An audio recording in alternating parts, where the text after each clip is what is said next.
Have you seen my staff? I have misplaced it, and I heard Jared might know of its whereabouts. Bob Iger. He's gone. Gone? For good. And now, Josh tomorrow. CEO. The new CEO. Josh tomorrow? Yes. It's real. He's in charge. Everything changes. Step through the portal. The new LEGO Epic Universe set brings the park's dramatic entrance to life in miniature, complete with a glowing celestial gateway, sleek coaster track, sparkling fountain. Good evening. A downtown crash involving a touring mime troupe has left several performers injured and investigators searching for answers. Police say the mimes aren't giving any. Officers tell us the troupe. This Universal Studios Florida, where you don't just watch the movies, you ride them. Hold on tight for high-speed thrills, plunge into blockbuster adventures, and take center stage in heart-pounding action. Universal Studios. Meet Churrobot, the little helper designed to fetch fresh, warm churros while you enjoy the rides. With its friendly eyes and heated delivery compartment, it rolls up to the stand, picks up your order, and brings it right back to you. One more. Hopefully everyone is ready for a great live stream that's almost as great as my paintings. We'll just make a few more happy little clouds together. Yo! Move! Back up! Oh my God! It's hitting the monorail!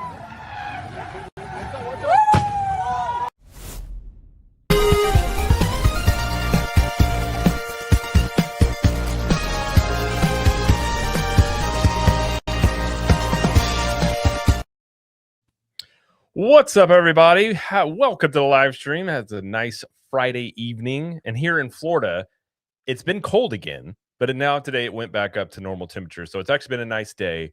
I was telling Vash when we went live, I feel like, you guys ever that feeling like you're running around the chicken with your head cut off, but you're kind of in control? It's like I'm there. Like I got things done. I got all the stuff done before the live stream, so sorry we're a little bit late. I should have said it at 9. I said it at 8:45. I thought I'd get done in time. I did not, so that was my apologies there. But we are live.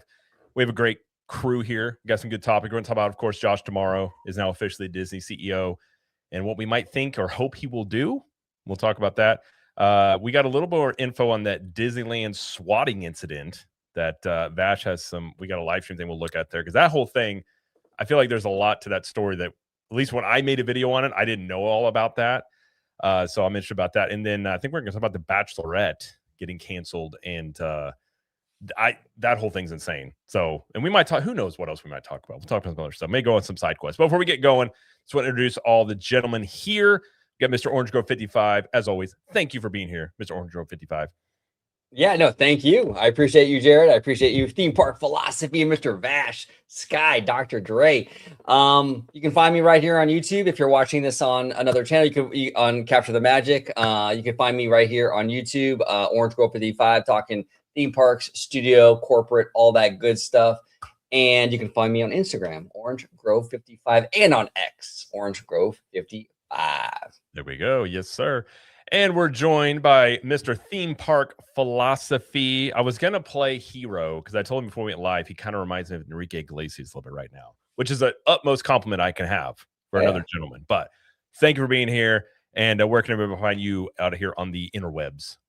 Thank you very much, and I do take that as a compliment. Enrique is a very successful man. So he was dating Anna Kournikova, for anybody who remembers her, she was hot probably stuff. No matter what else he does in life, that will probably be the number one accomplishment. She's a baddie. She's a baddie. You can find me on Theme Park Philosophy, YouTube, Instagram. That's where you'll find me.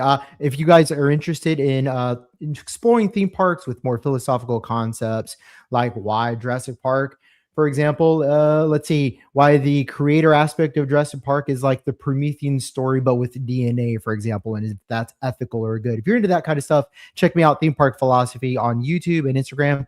You can just catch my reels over at the parks. There we go. Check them out. And returning to the channel yet again, Mr. Vash Sky, thank you for being here. And I believe you've hit full monetization on your channel, correct? Yes, we have hit, well, at least partial monetization. We hit that first threshold right there, but we are in the process of hitting full, and the application has been sent. So we'll go ahead and see what happens there.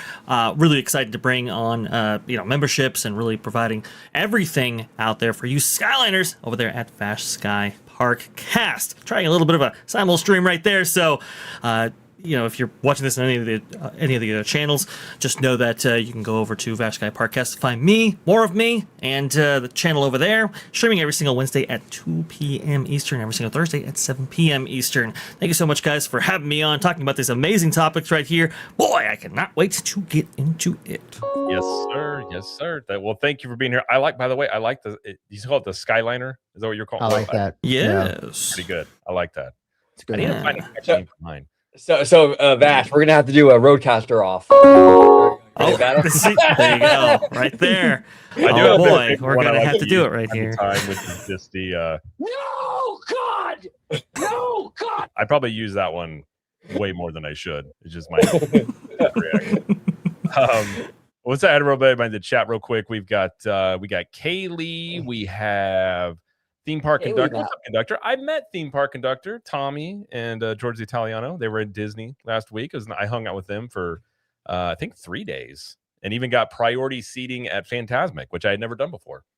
Like a full on. I always see Fantasmic from like the sides, and I never had seen it like full on. It was good. It was a cool experience. We also got John MK I Train. We got Hidden Geek Village. We got Chef Eddie 6164. We got Juliet, Mr. Seymour Duck. What's up, Mr. Seymour? We got Follow the Bradley's Fun. Welcome here. And we got Ellen. We got everybody here. So thank you guys for being here. Greatly appreciate it. And we will, from time to time, we'll try and catch up on the chat, but sometimes it moves so quick. Don't yell at us too hard. We'll do our best here. But before we get going to our topics, I just wanted to say I was really sad today when I heard about Chuck Norris passing away. Memes aside about Chuck Norris, as a kid, I remember I watched like Delta Force and I was like, what is this? I loved it. I was calling him like Chuck Norris when I was a kid. It was kind of what I called him. But I figured to pay, homage to Mr. Chuck Norris, what are your guys' favorite Chuck Norris jokes that have kind of become a new trend yet again on the internet? Go ahead, Jose. I'll let you start off, brother. Well, first I got to say Chuck Norris is an absolute legend. I can only hope to have people talk to me in such high esteem in my own death. I mean, yeah, stories are being created right now about how, like, Chuck, for example, didn't die. He just gave death permission to move on to the next level. I mean, who has this kind of lore built around his life? I mean, the guy's a pure American. He's one of the greatest Americans, in my opinion. And not just a movie star. I mean, like, this guy was an inspirational guy, right? Like, he was one of Bruce Lee's best friends. I mean, he helped kickstart his career, started his films. And he was a legit martial artist. It was not just a joke. He was a legit, he was good. This guy was a kickboxing champion before karate got watered down, right? Like, this guy was kicking teeth out left and right. But let me go ahead and give you mine. I'm going to restart my computer after this because video is really choppy. But before I go, if you spell Chuck Norris in Scrabble, you win forever. Everyone just throws their hands up like, gosh dang it. I will say mine, which I think I'm going to put on a t-shirt. I thought about doing like a Chuck Norris line just because I was like, I love that era of jokes where everybody had them and they never really got old to me, at least. I always loved them. But the one it was one time Chuck Norris told a woman to calm down and she did. Oh man. That's beyond the scope of any man that I've ever known outside of Jesus. I don't know who else could get that. You got to be a tough dude to get that to happen. You got to be a tough dude. Calm it. Dude. It's called command presence. I love it. Well, and to answer your question, Jared, those are the kind of memes I love. Like, I don't really know of any specifically off the top of my head, but just the tough guy stuff. You know what I'm saying? Like, and that's awesome. And really sad day that we lost him. But I do love the fact that the community in general is continuing the meme stuff in his honor, in his memory, in his legacy. And he was an absolute legend, you know? So we all love Chuck Norris, and he's always going to be a badass. And thank you, Chuck, for everything. So absolutely. Vash, you got any good jokes or anything you want to pay homage to Mr. Chuck Norris for? Yeah, I mean, Chuck Norris was absolutely sensational. Obviously, like growing up in I think middle school or high school is when those kind of jokes started to come about, and it was always a lot of fun, and I'm kind of endured for 20 or so years or so. It was pretty awesome. We saw it in pop culture. I think Family Guy actually made reference to it at one point, which is pretty cool. I actually had while I was in like grade school, I had cousins who starred in Walker Texas Ranger, like were a part of an episode, and that was pretty cool, so my connections to that are pretty great. But the one I like is the one that Chuck Norris himself delivered on Expendables 2, actually, when Sylvester Stallone's character says, hey, heard you got bit by a cobra. And Chuck Norris says, yeah, and after 5 excruciating days of pain, the cobra died. That kind of thing. So, Yes. Always like that. I was like, you know what? Pretty cool. And I was, cemented in pop culture forever. Yeah, and I think what made the jokes better was he leaned into him. He didn't get mad about it. And then it made, I think they probably started making fun of him and then became like, oh, he's really cool. And he just leaned into the whole thing. I just thought absolutely. The other one I really liked was Chuck Norris doesn't wear a watch. He decides what time it is. That's a good one. That's right. Very good. Very Never good. late. He just shows up whenever he wants. And he's on time. We don't know what to do here, but yeah, it was. I heard last night. My wife told me he was in the hospital and he was in good spirits. And I was like, wow, it's Chuck. Honestly, I know it's some jokes, but I was like, it's Chuck Norris. He's gonna be fine. He had a video a week ago showing him bag work at 86. Really? I'm like, he'll be fine. And then I've already passed away. I don't really get that upset about celebrity deaths, but that one I was like, I had my coffee outside and paid a little bit of respects to Chuck out there while I did that. I was sad. On a sober note, it really is. This year has been really weird with this stuff because, like you were saying, with Chuck Norris, he seemingly was fine not too long ago, and then even in our community with Adam the Woo and everybody, it just feels like I've been really thinking a lot about how short life really is. What I'm saying? And really at any moment when your card's up, and just enjoy it while you're here, basically, right? And it's sad, but we celebrate Chuck, and he was a bad dude, man. He was a tough dude. So. I might even go on a Texas Walker Ranger marathon out of that, which was, I'm pretty sure was a documentary. I was told on good authority as that show was. All right, well, let's get into some of the topics here. First one, of course, Josh D'Amaro has now officially taken over as the Disney CEO. We've all talked about, in previous live stream, we even talked about some of the, what we all thought about everything. So we're not really getting into, unless you guys, you got something to say about it, feel free. But I was thinking, what are some things predictions that you have, or maybe wish lists that you think D'Amaro could potentially do? Because my thinking is, coming from the parks background, new CEOs, they want to make their mark. Now there's some questions around with Bob being around, is he going to really rock the boat too much? But I feel like there's some really easy wins that he'll probably do on the theme park side, considering that's where he comes from. He knows that. That's why he got the job. It's the biggest moneymaker for the company.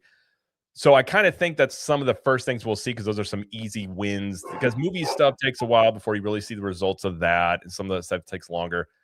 Is there anything you guys are predicting or hoping he will do, whether it's parks related or not, coming in? Well, I will say this. There's 2 things he can do that would be instant home runs. If he wants an easy win, an easy applause, you can do 2 things. On the film side, announce the end of live action remakes. Say, you know what? Creativity at the Walt Disney Company is back, baby. And we are no longer doing these crash grabs. That would be an instant win for him, because I think the fans are wanting that. With the parks out here in the West Coast, a new Tomorrowland.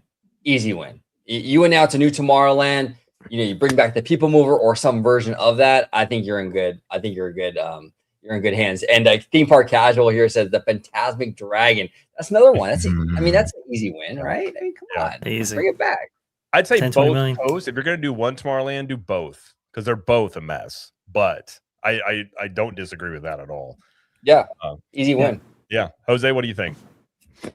Well, what's funny is I got introduced to a YouTuber the other day called Real Life Fake Wizard, and if anybody's ever checked him out, I know who. I think I've seen him before. Pretty base guy, right? Streamed with him before. Yeah, there you go. Yeah, okay. Yeah, I really like his content. He has some really good takes. He's not very Disney friendly, but he also has very constructive criticism as well. And he actually came out with the video the other day, and I was like, oh, these are really good, really interesting perspectives. But one of the recommendations that he made is create an independent studio with independent creators that exclusively makes movies between 20 and 40 million dollars and nothing over that budget to try to restart the IP wheel, the new genesis of intellectual property. Because right now Disney is kind of, again, this is what I said in the last theme parking, they are stuck in this mantra of creating sequels because that's the predicament that they've put themselves in, and people just aren't showing interest in new properties like they used to. But if you were to create an independent studio, say, hey, this is the motive going forward. We are going to create new content. We're not going to give it these bloated budgets, and try to restabilize the entertainment division. So it's not so reliant on these big box office blockbuster films every single time they come out with a movie, to the point where if one flops is completely detrimental to the entire division. I would like to see something like that. Almost like a Miramax a little bit. Like a Miramax, or yeah. I think Disney needs it. Because they're not getting the original content out of the other studios, and I think it's for several reasons. They're too bogged down with bureaucracy, and they've forgotten how to make movies in a budget, things like that. So the other thing that I would like to see, I would like to see them spin off EPN and sell to a tech company. And again, not my idea. This is, again, real life fake wizard, but $30 billion to settle some debt. I think that's a good business move. I know they consider sports to be core to their brand. I'm not convinced. I don't watch sports. I don't go to Disney for sports, but a lot of people that watch ESPN do. So, but I would spin it off before it loses any more value. And now, Vash, you might know this, and then I'll let you go into your thing. I think with sports, isn't their profit margins very, very low? Like the revenue's high, but the profits themselves isn't insanely high when it comes to like sports and all that stuff. Yeah, and the reason why is because of their deals that they have with the major sports leagues in order to get their games. Right. So that's what's really kind of keep them back from extreme profitability. They just simply aren't the mothership, as some people have referred to it in the past, of sports that they used to be. And I think Bob Chapek was really trying to increase that revenue potential by implementing sports betting. And I think that has worked to varying degrees. I know some Disney stalwarts have expressed disinterest in that idea, but at the same time, it was kind of this idea of like, okay, can we rejuvenate this brand and really leverage it to the maximum potential, especially with this ever evolving world. You can suss out the how successful that has been.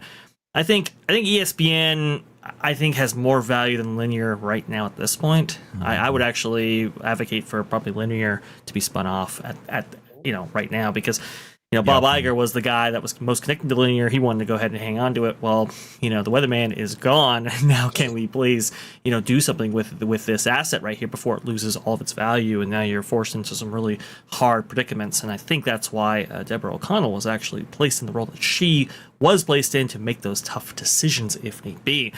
But that's that kind of comes around to the idea. I think philosophers exactly right when talking about what is it? Fake Wizard was talking about this idea that these tent poles, right? They're so expensive and they're such big risks. This is why Bob Iger, as soon as he comes in, he's like, "Hey, let's go ahead and do these sequels because, they're better bets than risking $200 million on a new franchise." And so to get that flywheel going, to your point, I think it's a great move, because it was really Bob Iger himself that had this tentpole mentality that got away from the Touchstone, Miramax, Michael Eisner era, and said, hey, we're going to bet all the chips on these different things right here. And that was successful when it came to the Avengers, but maybe not so successful when it came to John Carter and some other, Mars Needs Moms and, some other gambles by the Walt Disney Company. So in this era, probably, low stakes filmmaking is probably the way to go. We kind of saw that a little bit with Lilo and Stitch, actually, the live action. I understand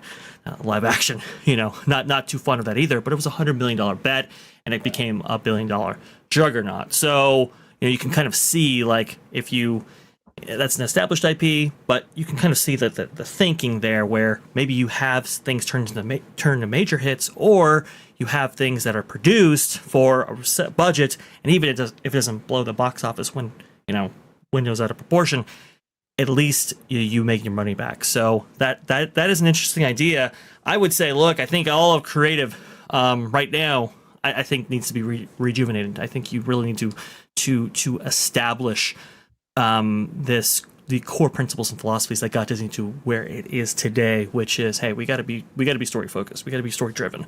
And you saw like the recent Wall Street Journal article with Pete Docter, 39 years at the at Pixar, he's finally come to the idea of like, oh yeah, we have to make like popular films, like films that resonate to a larger audience.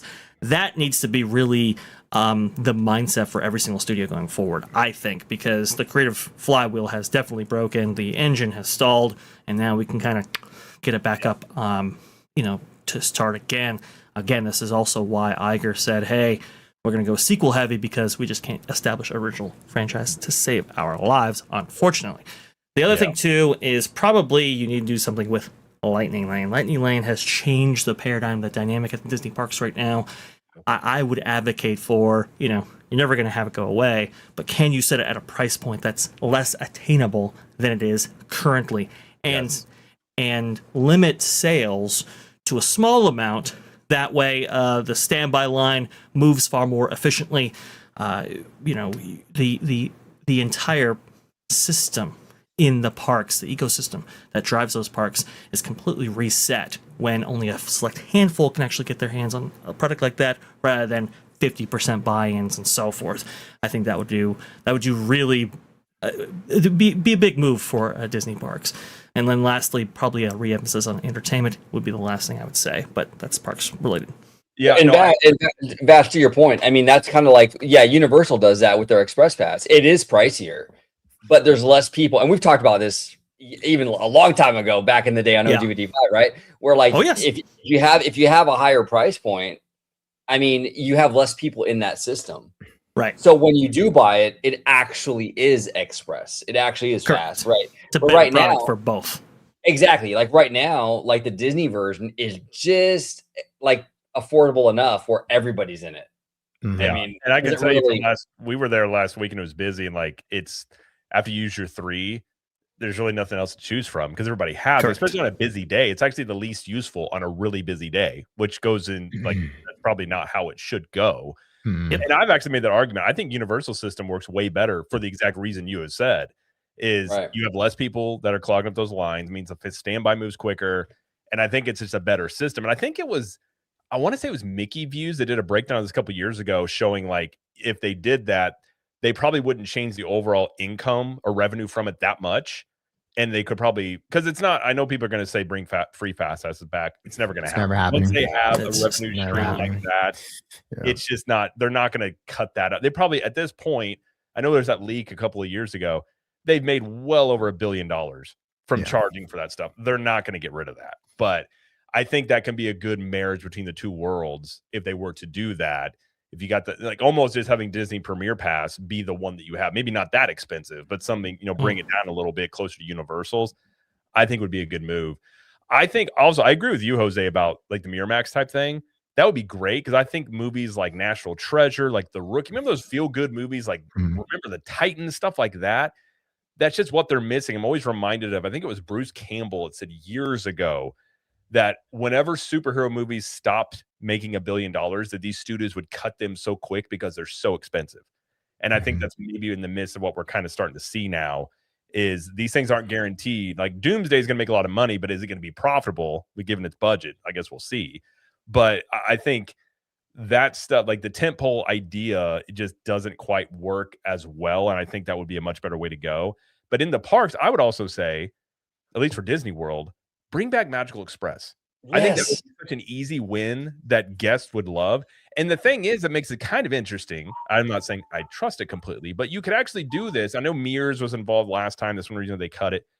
With all these autonomous vehicles now, I mean, they have a new Tesla bus that eventually is going to come to market. I mean, you could set this up autonomously where you wouldn't have to pay Mears or these drivers to make it do it. But either way, just bring it back. They'll probably charge for it if they do it. But it was such a convenience to have that. And especially as complicated as a Disney vacation has gotten, I feel like if you were making it simple enough, especially as you're competing with Universal now a lot more, to make it just so easy to come to Disney property. I don't know why they haven't done this yet. Like, to me, that's one of the no-brainer things they could do that would make them more money. Even if people are still going to go to Universal, but if you entice them to at least stay on Disney property the whole time, at least they're going to make money on the hotel stays, on the food, stuff like that. I think that would be just a very easy, simple thing you could do. No, I agree, Jared. And the crazy thing too is I believe that was a Chapek era thing. It was. Right. And then Bob Iger comes back and on that fateful Sunday night, right? In November. And I thought, okay, things are really going to change here. I thought, okay, we're going to get a lot. They're going to reverse a lot of the Bob Chapek stuff. But they really didn't, though, did they? Like, honestly, like not a whole lot of it.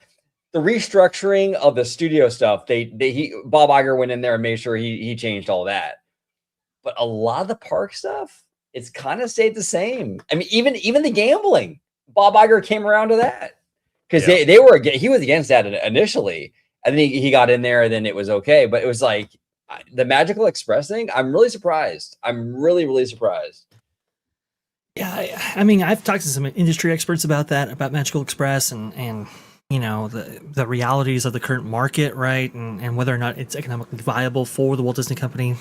I don't know. For me, myself personally, I put those things aside a little bit, only because I think it's a cost you incur, you eat, so that people are less likely to go off property, right? And if you have to, add in, a rental car or alternative transportation that people are already taking, now people are getting, they're used to that modality of travel, and it's like, hey, maybe the whole bubble is, maybe everything beyond the bubble is open to us.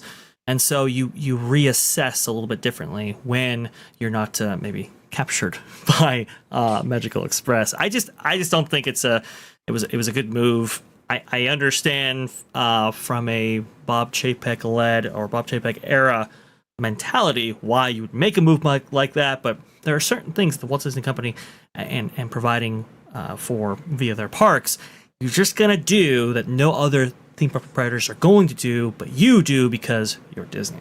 Absolutely. Right. Sometimes it doesn't have to make fiscal sense, but if it makes emotional sense, then it's going to be worth it in the long run because you're going to be capturing those emotions. And might not mean revenue immediately. It is going to mean a long-term customer.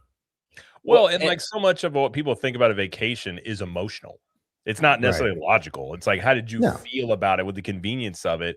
And whatever that cost is, I would probably argue you would end up making up for it on the back end of that, with people staying longer, maybe, or if they're at the resorts, they're going to get quick service and stuff like that. So I feel like it's one of those things. So if you're looking at a spreadsheet management only, be like, well, this is a cost. Has no ROI on it. Just get rid of it. But there's so many things that it's like you anytime you get into this spreadsheet management, sometimes you lose the other end of it so easily. And I feel like that's one of those things potentially that happened. But I don't know what the chances I would say of that taking place, but I do think that would go over well with the fan base if they're trying to, especially as like a lot of the perks have gone away. Something like that coming back, I think, would be a big one. And getting rid of park reservations completely. Just get rid of that whole thing. Personally. Yeah, and Disney Fan 55 brings up Waymo. I mean, and that's really the future. I mean, the Waymo stuff. I mean, that driverless vehicle thing, whether it's Waymo or another company, I could see Disney kind of getting into that whole thing with like as a replacement for a Magical Express, right? So that's a whole nother option because that is definitely on the come up. Now Waymo's got their issues. I've been seeing a lot. Sure. Now, as a company, I see a lot of Waymos riding the train tracks and the center divider and all kinds of crazy stuff. But once they work the kinks out, I'm sure it'll be fine. Yeah, I think that's the thing is like once that tech works itself out, it's gonna make all that stuff much more feasible to do on many levels. It genuinely, I'm curious about some of that, and especially like if Universal is gonna have their own tunnel, which apparently they're exploring. That brings into like now. Part of me wonders though, does Disney maybe not do it because that bright line that's going to come through from the airport? Do they just kind of like lean on that to kind of become Magical Express? Well, that's what a lot of people thought, but that Brightline station that was supposed to be built at Disney Springs was not. Disney didn't go forward with it; they didn't actively pursue it. And then Brightline recently, like a year ago, they said they maybe went back in on it. I think they explored a maybe, but you're not wrong. You're not wrong. It was that point's a maybe, right? We had to get an official announcement. That's the problem. They went with Universal instead, and it was a there were two routes that were at issue, right? And there was one that bypassed the city and a lot of the competition and went directly to Disney, and another that had stops along the way, including competition like Universal and so forth. Brightline opted for that option. City opted for that option, and Universal got the stop, but Disney didn't. So maybe, possibly, if Disney is included in that route, perhaps people can get efficiently from the airport to Disney. But until that time comes, there's really no great way to get from the airport to Disney property unless you go through alternative methods, which really shouldn't be the case. Yeah. Well, I tell you, my first time in Orlando, I had the express route, right, Vash? You were there.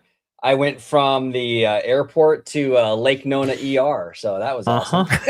Yeah, I remember that right vividly. Oh, that was no good, OJ, no good. But all that wouldn't have taken place had Magical Express still been a thing. Yes. Just imagine where we'd be had that been still a thing. I'm converted. He just converted me. When we lived in Missouri, we used it a lot. Like, it was a nice thing. You get as soon as you got off the plane, it's almost like your vacation kind of started. Especially if you got kids in tow, it just makes it like stress free. And I think that's a part of it that you really can't put. I mean, I guess you can, but you really can't put like a dollar sign on it in terms of like the type of thing it means to people potentially. Yeah, I don't know. I have no clue on those chances of that. That is just something I know that people have been wanting. It probably pops up in my chat comments probably like once a week. Like, bring back Magical Express. I'm like, I agree, but I don't know what the chances I would put of it. But I would be, if he did do it, I think you would get a lot of easy brownie points from the fan base if he were to go that way. I agree. Hey, Jared, do you mind if I pull up a couple super chats that I got real quick? No, I was actually going to remind you. I think there's a couple that came through on your side. I got a Hidden Geek Village for $10. I appreciate you, Hidden Geek. Thank you so much, brother. Hidden Geek Village. OG, do we have your commitment here and now to ride Hollywood Drift at least once and vlog that day? I was talking to. Yes, that is. That's a very good question. I should, this is where my tomorrow is going to come in. I'm going to say a lot, but not answer it. Perfect. See, in the Orange 55 community, people want to see exciting things, and which is why I bring exciting content to you. You don't answer the question. You just kind of give a lot of words. Creativity, technology, and people. Okay. Exactly, Hidden Geek. What Jose said right there. 100%. 100%. It's all about that innovate. I'm a risk taker, bro. I'm a risk taker. Love the creativity. That's right. So there you go. I listen. We're listening. I'm amazed by the marvels of technology and the engineering that went into that ride. I couldn't possibly fathom committing one way or the other to such an attraction. No, exactly. But in all seriousness, Hidden Geek Village, I've been watching the construction. I've been going to Universal pretty much every weekend for the past year. And watching that coaster go up it's a modern marvel. It really is awesome to look at. Vash, we were there like a few months ago. You saw it. It's incredible in person. So I'm going to hit it up. I'm sure I'll hit it up. I'll probably hit Moe's Tavern up before, but I'm gonna hit it up. He's got those meta glasses on. It's just wobbling the whole time. Yeah, exactly. But we got Hidden Geek Village with another $50 super chat. Thank you so much, Hidden Geek. Appreciate you. I want to know: do each of you believe that the level of theming of Epic Universe is the future new standard of theme parks moving forward? That's a fantastic question. And do each of you want to continue to see this level of theming moving forward? What say you, Jared? 100%. I think so. I love it. I mean, Epic has its issues. It's not a perfect park. Eventually, they get them ironed out, but the theming of it is amazing. I think I remember walking through during we got invited to some team member previews, so it like wasn't super crowded, so you kind of like look around, and just even the nooks and crannies and things like in the queues, like there's a couple things here and there that every land, every park's going to have, but the level of detail that is it's impressive because it's not what Universal is necessarily known for. I mean, the Wizarding Worlds, they've done that, but as a whole, they're not really known to do that as much as they are, I think, now after Epic. But I think the whole portal idea is really unique. And like Super Nintendo World, I mean, I'm not going to say the rides are like the most amazing things ever, but as a Nintendo fan, walking in there, it's like I walked in like I'm a 10-year-old kid. I'm like, I'm in a Mario game. Like, it's crazy. So yes, I think so. When I think Disney showed too, they've taken the lead from Universal ever since the Wizarding Worlds and what they've been doing. So I think that's just an extension of what Universal had already been doing with the Wizarding Worlds. And I do think that's the type of stuff we'll continue to see, because I think that's been proven. That's what the fans want in theme park lands now, is that type of immersion in these lands. Yeah, absolutely. What say you, Vash? No, I absolutely think it's the future of theme parks, because I mean that precedent had already been established after Universal debuts the first version of Wizarding World over there at Islands of Adventure back in 2010, and Disney themselves. I mean, look at all of the lands that have come after that from the big two, both of them combined. They basically all have been immersive worlds. They've all been things where you can step into your favorite movie, your favorite IP, and so forth. Ride attractions, eat the food, all of that. That is definitely the standard going forward. So if there is another park established by Disney themselves, it would probably be Epic in nature, and maybe we wouldn't have the kind of traditional format of Main Street, Adventureland, etc. These would be hubs by which you could actually step into those worlds. Think of Zootopia. Think of Arendelle recently with Disney Adventure World. Think of Cars Land back in 2012, Avatar. It just the list goes on and on. So I do think to your points that the market has recognized this as a ongoing product in the amusement industry. It's something that separates itself from like regional theme parks, for example, puts on that kind of quality level that people expect, and the market is hungry for it. Yeah, no, it's interesting. And another thing too, I want to bring up, and we'll probably talk about it in this video, but Jim Shull dropped a banger tweet, right? About sure did maybe Avatar being canceled at Disney California Adventure, and maybe Zootopia being put there. Now that's interesting, because if they move Pandora to, let's say, the Symbol lot, which is the Disneyland Forward expansion thing, right? You could do the whole. The reason why I bring this up is you can do the whole Epic Universe like portal grand reveal thing for Pandora then at DCA. It's a little harder to do that though, where they want to put it now, right? With the Hollywood Land thing. So it's possible. Do I think that's going to happen? I don't. I mean, Jose knows I've been really bullish on them. Not probably. I don't think they're going to change their plan, but they might though. I mean, who knows? I don't know. We'll see. I want to go back to the other question that one of our watchers just gave us. And, I want to be controversial, because if I'm not being controversial, I'm not really contributing.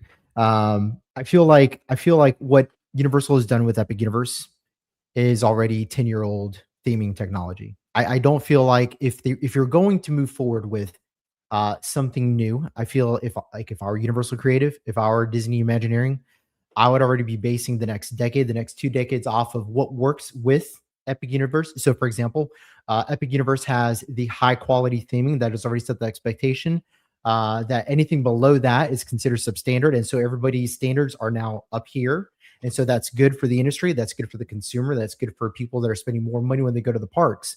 The one thing that I do enjoy about Epic Universe is how everything is good quality. It's not like before where like you could have a really immersively themed land, but then like the food sucks, right? Like that is no longer acceptable, right? And so everything is now elevated to the theming sets the standard, and the food and the experience and the entertainment follows. So that I don't believe is going away. However, when it comes to what Universal has done with Epic Universe, the thing about theming, the thing about theming is that it changes about every decade, every 2 decades at the most. And so we're already almost 2 years into Epic Universe. This place was designed probably starting about 10 years ago. They're probably already looking at the next new thing and what that looks like. I'm more interested in what that next new thing looks like. And I don't want to see Disney copy Epic Universe too much, because I feel like that will just set them up for the next 10 years and not necessarily for what's going to be happening 20 to 30 years from now. So I think it's important to focus on what works, but so much that you get tunnel vision, I think you need to expand with new ideas, think out of the box, and then try to set yourselves up for wins. So if we're going into the 2030s, the 2040s and 2050s and so on. Now, Jose, I want to ask you a question, and I think you're correct. I do think Disney should be a trailblazer, a pioneer, and not chase Universal's tail, so to speak, right? Was it for you personally, like with the whole Villains Land thing, when they were saying like, well, initially we were going to do like a dark universe, now we're going to do Isle of Burke. Is that a little too much Universal? Like, are they following Universal a little too much with this stuff? Or do you think they should be a little bit more just, hey, we're doing Disney and Universal does? I mean, did that discourage you a little bit with that land or not necessarily?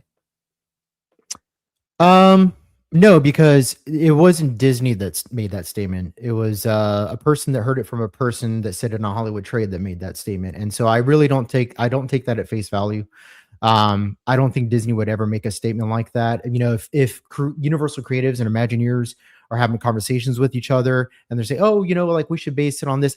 Well, what's funny is if you look at the new Arendelle, it's very much like Isle of Burke, to be honest with you. It has Arendelle Lake, body, you know, it centers the guests when they come in around a body of water, and then you walk around it, and there's all these themed experiences and live entertainment. The live entertainment is actually very much on par with Isle of Burke, or very close to it. I mean, you have a lot of the characters walking around Olaf. I mean, pushing the edge when it comes to what it means to be immersed in a world. So it's funny that they're using Isle of Burke as the blueprint when Arendelle is so similar to it, and like that just doesn't make any sense to me. No, I'm not disappointed. The problem with trying to creatively make a Villains Land based off of Dark Universe is that Dark Universe is a cohesive land. What I mean by that is all the characters already exist in the same world. The Bride of Frankenstein and Frankenstein, they're in a movie. Dracula, they all appear together with the Abbott and Costello films, right? They all exist in this like Bavarian, you know, late 18th, 19th century era. And so it's very easy to make all these villains cohesive in one universe. I think the only standout you have is the creature from the Black Lagoon, which, you know, obviously was filmed in Florida in the 1950s. And when you watch the movie, you get that feeling that it takes him. But the problem with Villains Land is that all these villains come from very different looking worlds aesthetically. And so if you're trying to create a Villains Land, how do you unify villains that all come from very different aesthetic worlds?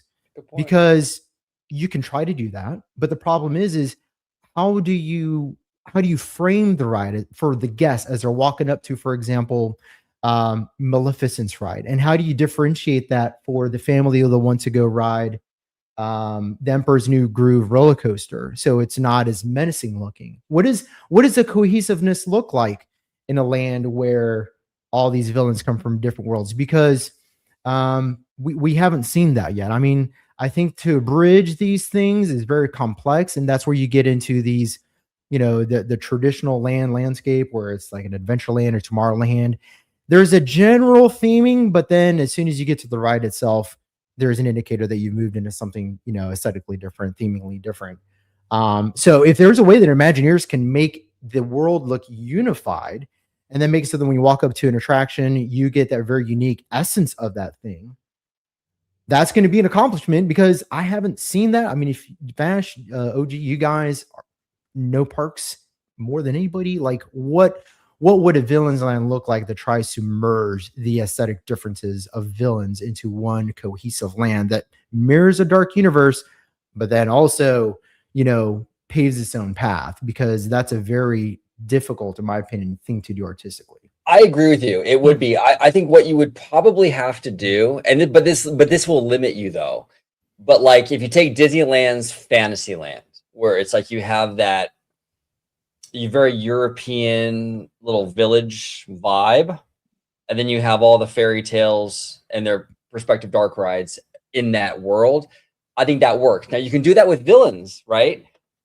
Maybe is so funny. Thoughts on the word robust? Hey, Vash, that's for you, brother. that's for you, bro. Exactly. That's for you. I love that. I love that. Perfect.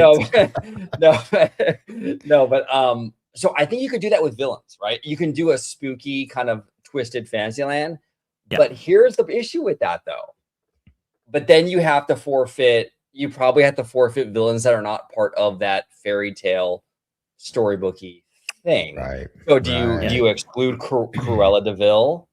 I mean, even is it Yzma from Emperor's New Groove? That's not really a fairy tale. So you exclude a lot of those kind of villains if you do that.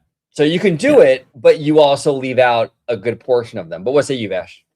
Well, no, I was thinking about the same lines here, because when Villains Land was first teased all the way back, oh gee, we wondered back and forth, speculated back and forth on what that would actually look like and what it would have to look like to really capture the audience's attention. I think, you know, what you had originally come up with all those years ago is still, I think, very, very relevant. A twisted Fantasyland, right?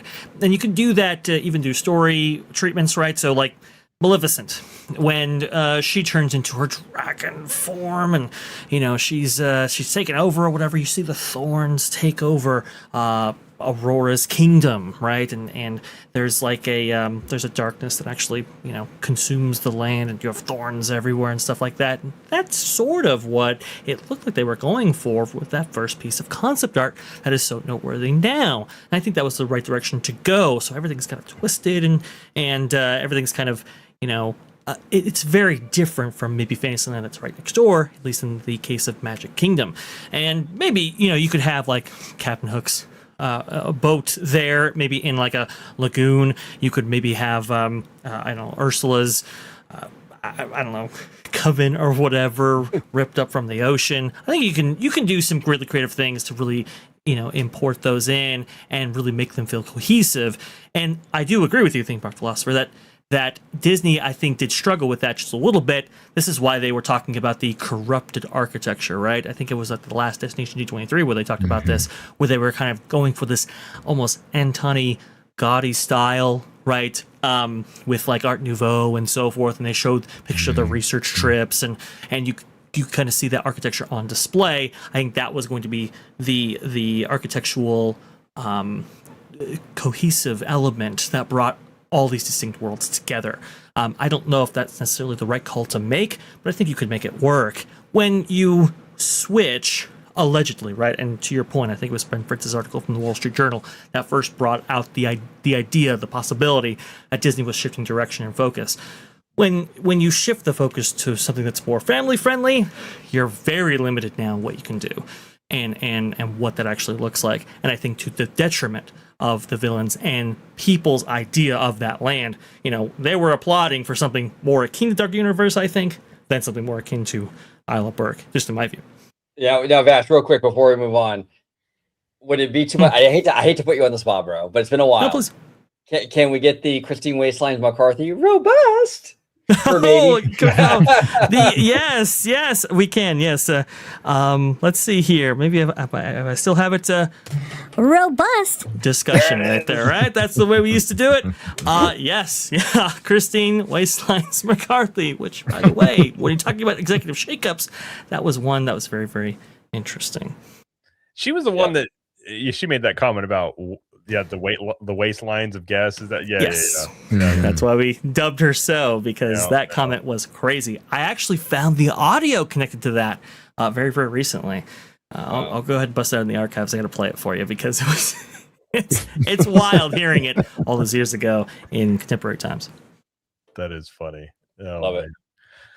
Oh, sorry, I had to tell my kids good night, and they decided to take forever. So, all right, let's move on. I got to read the story twice. I'm like, we just read it, and they're like, okay, fine.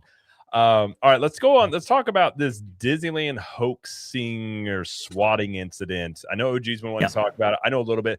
Vash, I think you know more than I do about this. So if you want to set this, all I know is it was a streamer named I forget his name now. Oblivion. I'll let you go into the details. Basically, he was swatted, which means somebody calls the police under the pretext that there's something really bad has happened, which gets a police response. This happened at Disneyland. and I'll let you take it away in terms of all the details on this. You can see right here, Oblivion, a famous streamer on Kick and I believe on Twitch, started streaming his experiences at Disneyland that day, and he had been there for a few hours, actually. And there was some questionable behavior before that, which we'll get into a little bit later. But for right now, actually, it was going okay. We had seen previous streamers, big-time streamers, live stream at the parks and their experiences.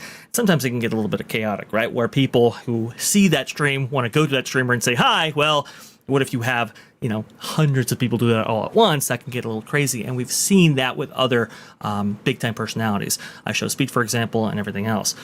In this way, it was, handled pretty well. But And the reason I'm fast forwarding through all of this right now is to just understate that, it's all going pretty well, at least when he enters back into Disneyland, and then things start going wrong around this time period where they notice that, hey, there's an increased, security presence around them. That's kind of interesting. There's, reports that police officers are stationed all around Disneyland.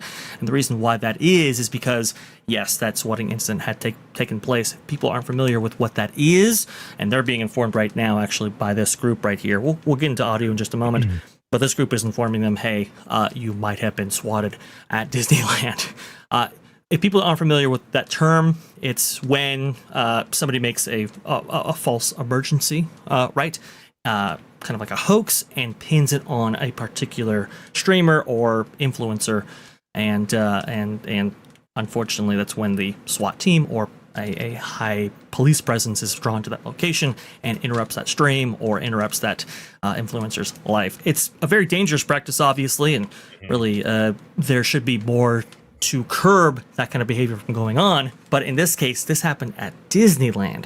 So there was a huge police presence. There were, helicopters in the air actually called to this location. I mean, it was extremely disruptive to their business operations. Oh, wow. And all that is coming, to light here with Oblivion and his girlfriend there in real time. Let me go ahead and skip forward to the interaction where Disney, they make contact finally with Oblivion and confront him on this issue. Now, Jared, I want to be respectful to your stream and your audience right there. This does contain a little bit of language. I have, removed the worst portions of it, but still some of it might bleed through. Am I okay to go with audio on this? Oh, totally. Yeah, if you got littles or something, just earmuff them or something like that. Okay. Yeah. Well, we will. By the way, I don't hear any audio on my end. I don't know if. Hi, boss. Yeah. Oh, shit. Oh, let's do a picture though, real quick. Gotta get the picture first with fans, and then we'll go over to. Yes, sir. Have a good night. Security. Thank you. Thank you for your cooperation. Yeah. Folks, can we? We're gonna ask you. Are you with the group here? No. Can I ask you guys to clear the area for me, please? So they've made their way into Pioneer Mercantile at Disneyland. Hi there.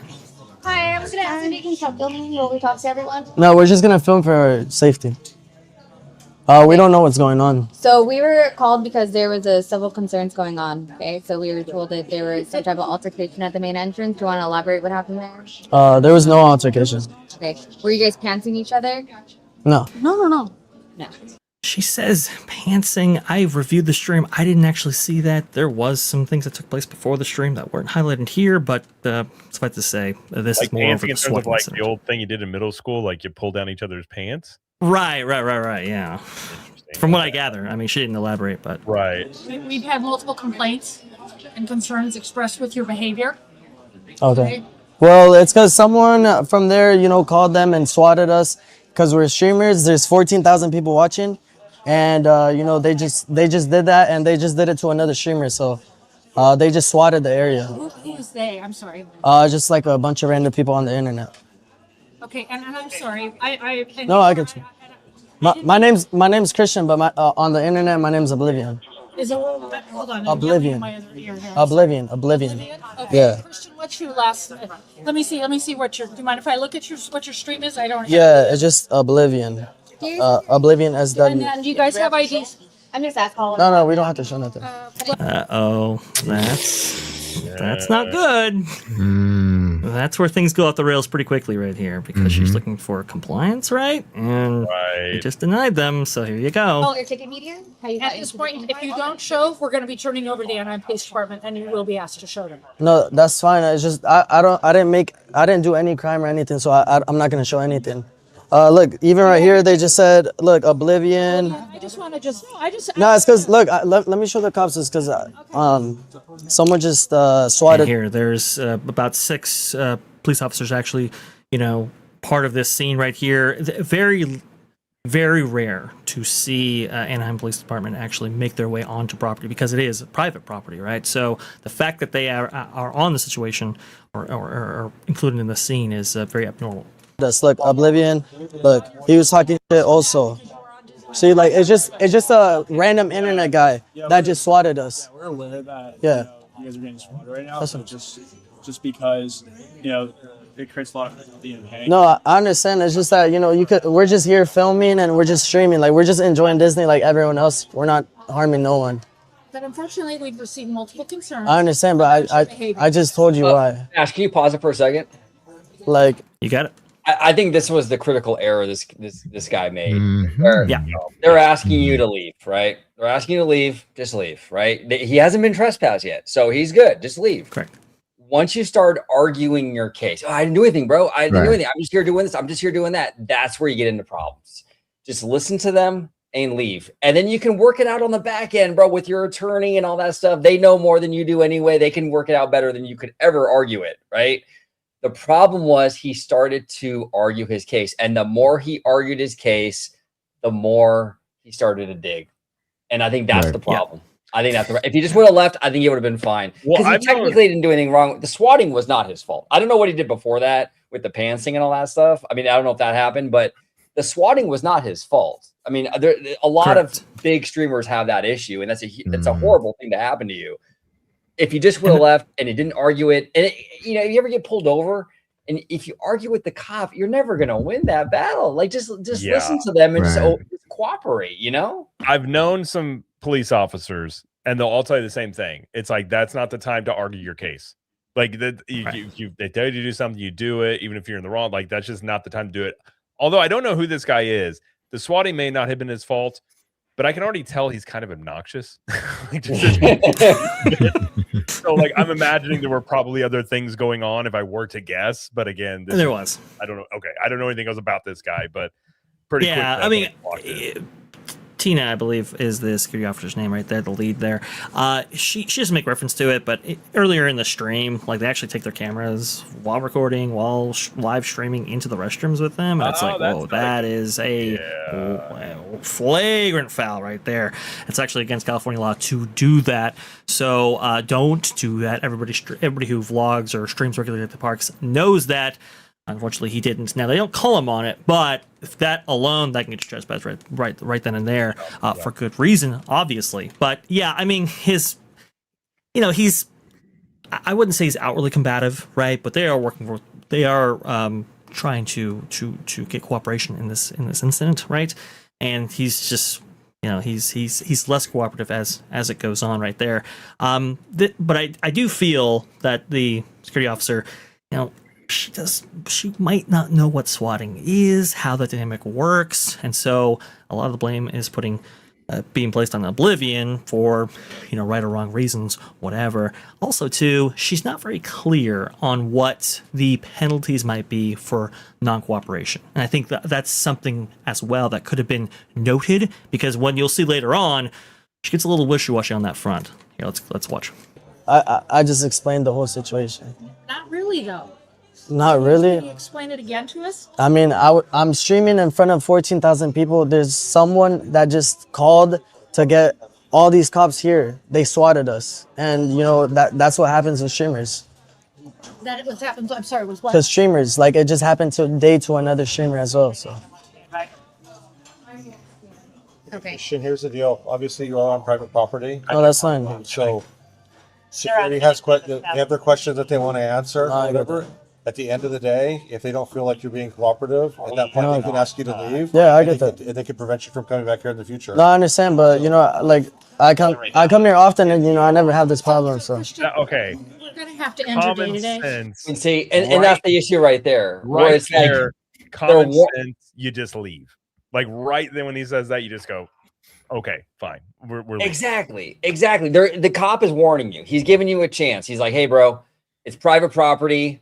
They don't have to. It's not a sidewalk. It's not public property. They can tell you to leave for any reason. Just go ahead and you'll be fine. He's warning them, and then but he chimes in with, well, yeah, but you don't understand, bro. I didn't do anything wrong, bro. But you don't understand. See, it's like, bro, just leave. Well, and I will say too, his demeanor is not one of cooperation. He does seem very like. Well, he's wearing Mickey ears first and foremost, like not the Right. the gender appropriate ones, but Mini ears. He's wearing mini ears. That's the real crime right there, right? That's the real crime. That's a fair point right there. So now she's telling him, hey, look, we're going to end your day. And she hasn't said anything about a permanent trespass yet. That coming later. Don't worry, we'll skip to that part when appropriate.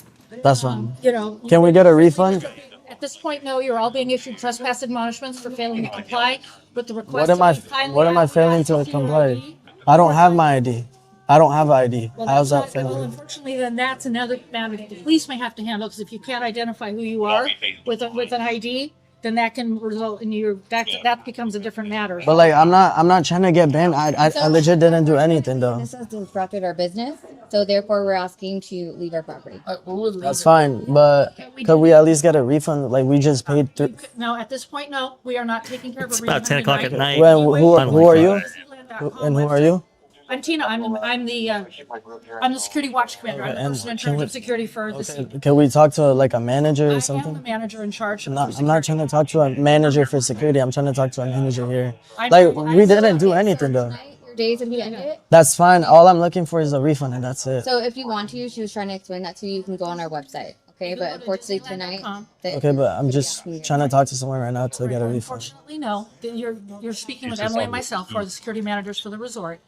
Like I'm not doing nothing. Like I'm complying with your orders. Like what else is there? It's a disruption to our business at this point, so we're gonna be asking your group to leave. All right then, that's fine. Thank you. And we're going to walk you guys out, and we would like to have. I don't even work for Disney, and I was ready to trespass them. You know what I'm saying? Well, it's like, this interaction gets worse here. So, and he's like, "Hey, let me go ahead and pay for these. Can I pay for these?" And she says something like, "Hey, if you steal on property, you know, we'll charge you for arrest or whatever." Can we pay for these at least or no? If you're taking them, Yeah. if you're gonna take them, then you could go to jail for petty theft. I mean, I don't need Was that necessary in that moment? Yeah. You know, I'm not sure about that, but here we go. We'll go ahead and move on here. Gotta get the cash first though before we trespass. All right, let's see. It is right about here is where he has a second interaction that finally leads to his trespass right here. Here we go. Give them my ID check for this. Let me talk to her.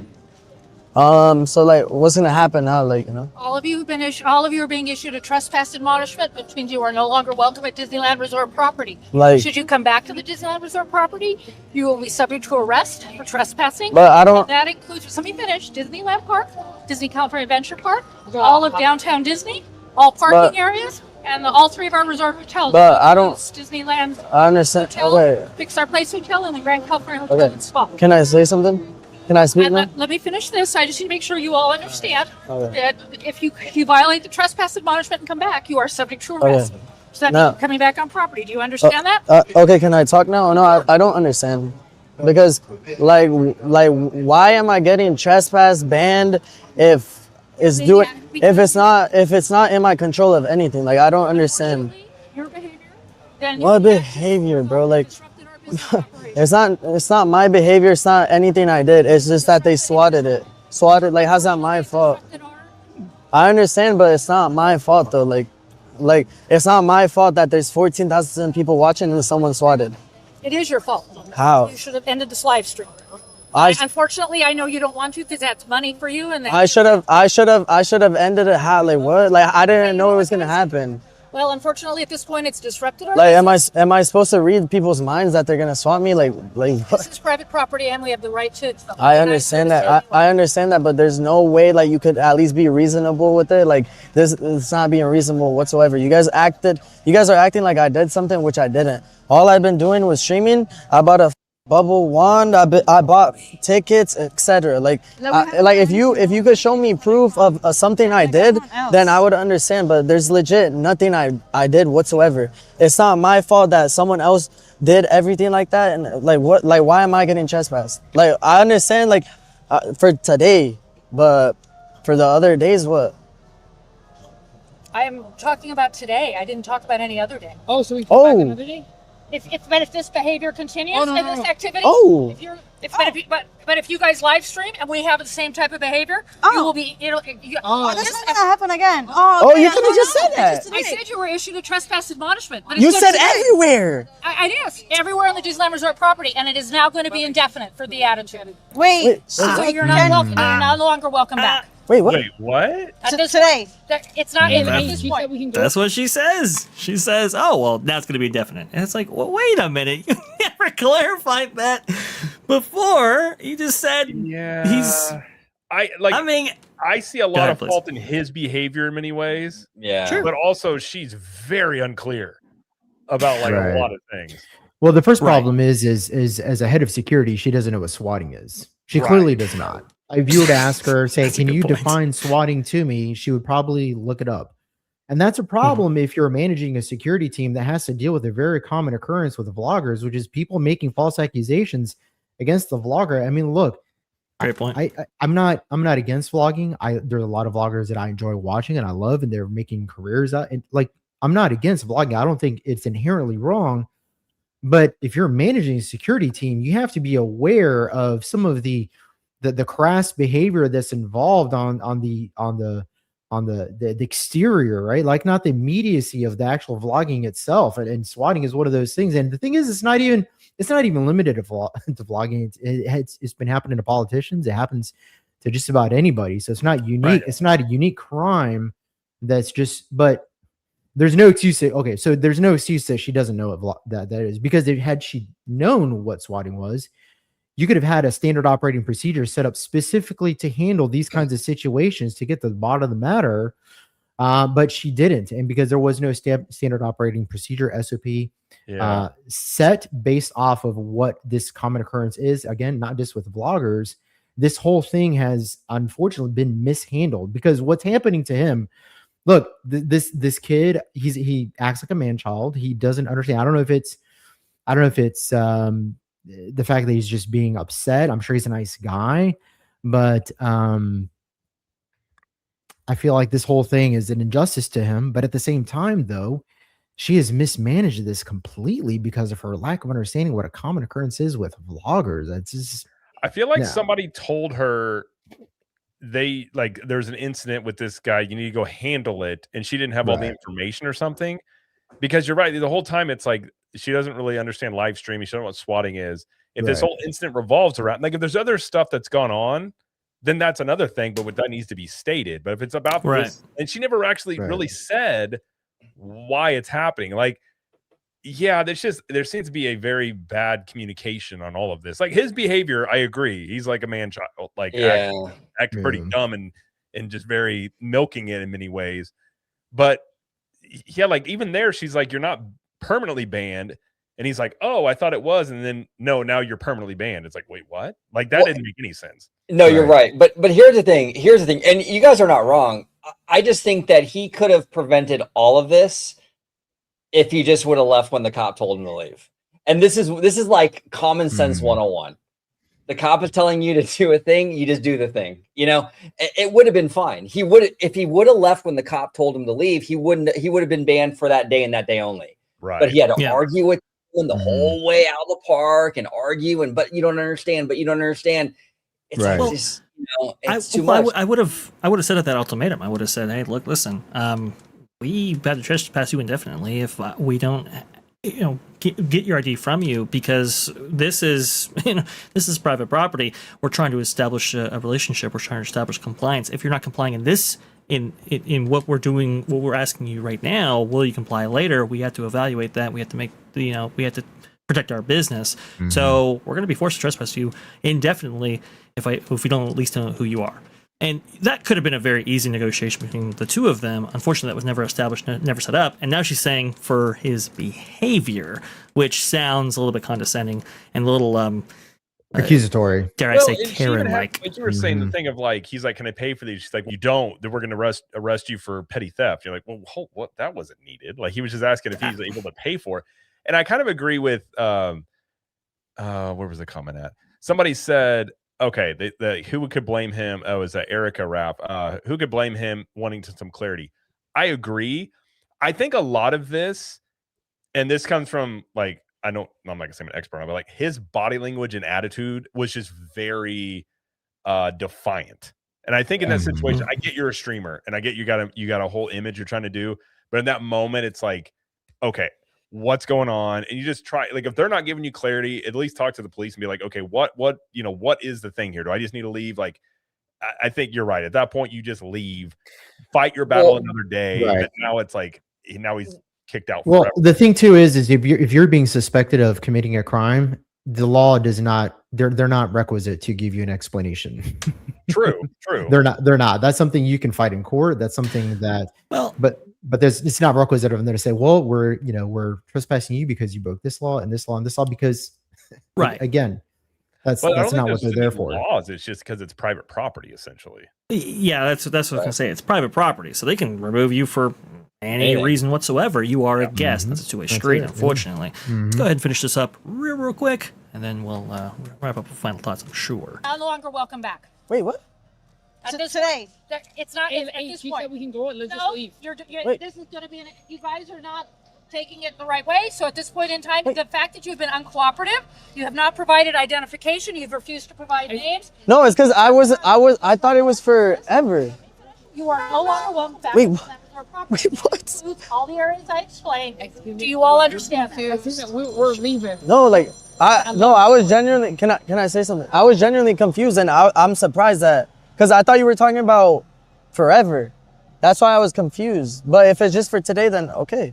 Okay. No, it's going to be indefinite. Right now, we need to have a cooling off period because your behavior and the actions of your live streaming, what it caused, but and you how just it disrupted our business. But you just said a day though. Like, how about we just get on the tram, and if you guys want to reach out to our guest claims support me. but like that's so unfair, and you guys know that's unfair. Like what? But as far as tonight, our day is done. Oh, yeah, okay, just for tonight. You guys need a cooling off period, and we're not going to let that happen for a few. It's going to be a while. Oh no, yeah, we can take a month off. That's cool. At this point, it'll be an indefinite piece. So if you reach out to Disneyland on the website at the bottom, contact us. You can reach out to them. That's how you can reach out for your refund. Let's just go, bro. Like what? Chad, like what? Bro, yeah, what? At this point in time, we need you to get on. Oh no, we're gonna get on. Thank you. I'll get on that one. Chad, that lady's a bitch, bro. There you go. So that's how he ended his night at Disneyland. Permanent trespass. Indefinite. Yeah, man. He could have prevented all of this, I think, in my opinion, if he just would have listened to that cop and just would have left when they said to leave.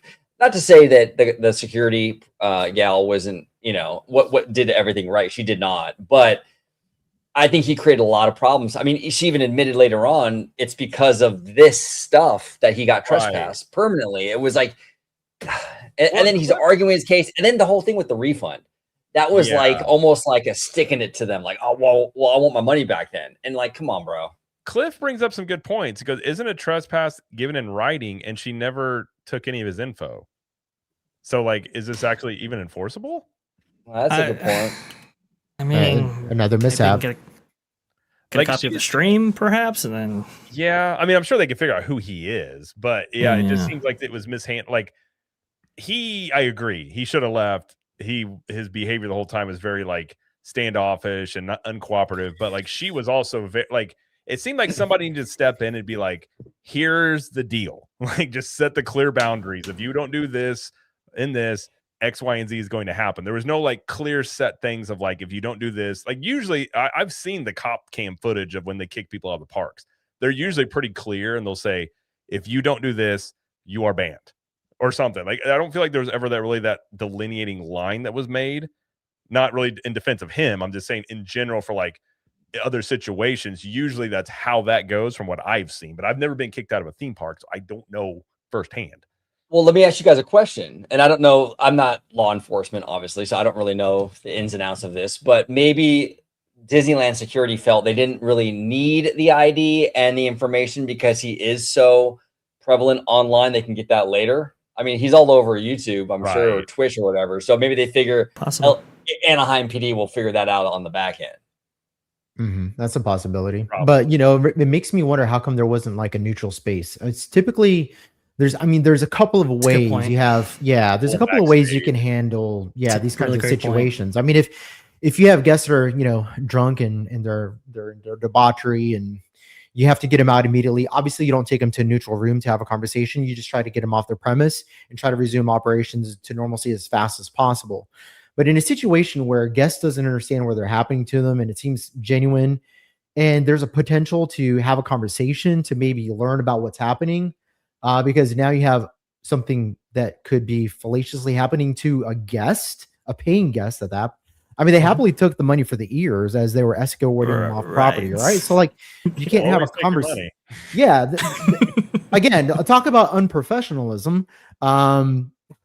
But why wasn't there a neutral space to have some sort of a conversation? Universal actually, at least the Universal Studios here in Florida, they do have a neutral space to bring the temperature down, get everybody out of whatever environment they were in, where they were approached by security and say, hey, look, like, what's happening? Because why wouldn't you want to investigate it? You're exactly right. Hashing this stuff out in the middle of a store with cops all around and doing all that, like what you see right here. I mean, come on. That could have been handled somewhere backstage, or at least, you know, not in a retail establishment like this one right here. You're not too far away from where they eventually escorted him, which was the backstage route on the west side of Disneyland from the tip of Main Street to the end. And so you could have very easily handled some stuff there. Yes, I do agree that this gentleman make mistakes. Yes, that his team make mistakes. Yeah. Live streaming in the restrooms, no good. That is flagrant foul right there. At the same time, I think this could have been far better handled by Tina there. And here's the thing: this doesn't necessarily make, you know, Disney look that great either. No. You know, this is bad PR all the way around. There's no question. But remember, 14,000 people are watching this, and they're probably partial to Oblivion themselves, right? And so they're going to take, you know, they because they know him, because they stream, they watch his streams and so forth. They're going to take his side of the matter far more than Disney. So that's even more reason for Disney to really be delicate with the situation and handle this appropriate, which I don't think it was completely done on their end either. Yeah. No. And theme park conductor brings up a good question, because I think Oblivion has opened up a can of worms that could possibly lead to live stream vlogging restrictions at the parks. That's the okay. Please, Jared. No, I was going to say, do you think that's something that could happen from this incident? That is the primary reason why I covered the story and downloaded the stream and covered it on Vash Sky ParkCast, because that's what's at issue. That's what's at stake potentially, is with these high-profile live streaming incidents, like we have seen not just from Oblivion, from other people who have visited the parks and live streamed their experiences and causing disruption for their guests. The stakes are high, especially for those that cover these things, maybe as part of their own business or do it, recreationally and so forth. Tokyo Disneyland does not allow live streaming in their parks whatsoever. Yeah. You cannot. You can record, but you can't live stream, right? And we've just seen some limitations placed on photographers and videographers over there at Disneyland Paris most recently, right? At Disneyland Paris Resort there. So I think in the modern era, the question is how much do we allow take place on our property? Because, we're now placed, in the cultural zeitgeist, either favorably or unfavorably, depending on who showcases us and what actually happens on those streams and on those platforms. So it's a really kind of interesting question. I think Theme Park Philosopher hit it right on the head right there. If you have head of security like this, they got to be very well in tune in internet culture. We just saw actually with Six Flags over there, I believe Six Flags over Texas, Six Flags over Georgia, and I think King's Dominion. they got ahead of the story that was taking place online, where there was going to be like a teen takeover or whatever of their parks. So they enforced a chaperone policy. Like, they got ahead of these things before they became incidents, in their parks. Disneyland, similarly, they could come down on streamers and place limitations, place restrictions, or even end the practice entirely. And now everybody's affected. I've always advocated, OG, you know what I'm going to say, for a streamer pass. That is, hey, if you have a certain viewership threshold, platform dependent, right? You can apply for a streamer pass. You get 365 days of access, but you have a higher standard by which you actually are in these parks and how you conduct your streams and so forth, right? So that way you have tabs on streamers. You understand who actually has a pass, when they're going, while they're in there, and you have them. You have like a ongoing relationship with them to control their behavior going forward. That's what I would advocate for. Well, especially if swatting incidents, and I don't think I recall a public swatting incident being something. This is the first one I've heard of, like a streamer at a public place like that. Now, I do believe it happened in a mall, but like a big place like Disneyland. But I think in that situation too, if a situation like a swatting takes place, you already have something established where you can go say, oh, it might, we know we've got X, Y, and Z streamers in here. Go, you figure out where they're at. Like, that's not a bad idea. And I think like it's been brought up a lot about the annoyances of streamers. And like here in Disney World, it's like the shoppers that go to the outlet and they clog up stuff. Like, there's been people that want something done with that. Although I've argued they're buying stuff Disney doesn't want, so they don't really care that much. But I think I've always wondered about the enforcement of, like, how does Tokyo enforce that compared to like if someone's just FaceTiming with a family member? I've always been curious about how they go about the enforcement of it, but I suppose you could tell from if they're just walking around for hours. Yeah, obviously that's probably gonna be a live stream and not like a telephone conversation. Well, and if you see a live stream on YouTube, for example, all you got to do is track that way. Go ahead. Well, no, you're right, Vash, and that I was just gonna say that's exactly how Disney would probably enforce it. Is not so much visually seeing people in the park with the camera live streaming, but more like having maybe like a team that sort of monitors YouTube. Yeah. And they can get you that way. And this is the sad part. There's a lot of great people who do live streaming in the parks. Our good friend Theme Park Casual does amazing work. We love Place 28, Mondo from Five Fires. There's a lot of great people doing this stuff. I would hate to see all of these great creators being punished because of a few knuckleheads, Indeed. Happens, right? I really hope that they handle this in a layered approach because, like you said, there are a lot of streamers who do. I mean, they just bring a lot of good quality content. They elevate the theme park fandom. A lot of the ones you just mentioned there. So I really do hope they take a layered approach. However, going back to Jared's point that there's a lot of people that are just appalled or maybe just they wouldn't care if all the vloggers got banned. So I went on to various social medias, and I tried to find articles on this particular incident, and I specifically went into the comments, and you would think that people would be trying to parcel this out, like we just did here. Most people are for a vlogger ban. I mean, based off of the comments that I read, there are not a lot of people out there really, just based off of the numerous social media websites that I went on to see how people responded to this, that would care if vloggers got banned. And so to the point here, like, is this something that should happen or not?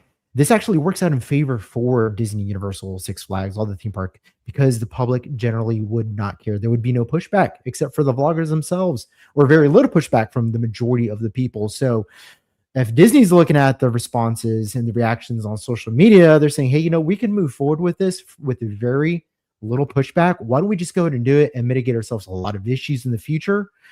But again, I mean, I think the reasonable approach would be to, like Vash pointed out, come up with some kind of like a pass system for vloggers. So that way there's accountability, raise the standards, establish very clear do's and don'ts, and then maybe have like a point of contact within the security team. In the event that there is something like this that happens, they say, hey, call Mike over in security. We can have a conversation. This is what's happening, and then move forward from there. Well, it's interesting, Jose, as well, because What was I going to say? Oh, I lost my train of thought. I completely lost my train of thought. Well, yeah, no, I don't agree with the ban though. I don't think they should ban. Oh, that's what I want to say. This swatting incident gives Disney kind of like carte blanche, where they can say this was a public safety issue. Right. Like this was swatting is serious business. You can, it's so Disney can now utilize this particular instance to make a blanket ban on these live streamers because they can say, look what happens, right? You have these streamers, a lot of them have really big audiences, and this is the potential risk. We're going to do an all-out live stream ban. And see, it's sad because there are a lot of great people, like I said, like Theme Park Casual. A lot of our friends do this stuff and do it responsibly. But this gives Disney that justification to sort of go across the board if they decide to. I don't know, but it does. I don't think they would go after vlogging, considering they got like Paging Mr. Morrow and commercials. Like, and the vloggers are like free media for them in many ways. But the live streamers, you could see Disney looking at that going, it's not like they're making any money off these live streams. Like, I guess it's, people see the parks, but I could see them doing something on live streamers, but I would be very surprised if they did anything on actual vloggers, just because of the way that, and again, you're not going to have swatting incidents with vloggers more than likely because they're not live. They're just, filming and then editing it later. But I agree. Like Jose, I agree. I've seen that sentiment as well. People just want it banned. Like no nuance, no discussion, just like they're annoying.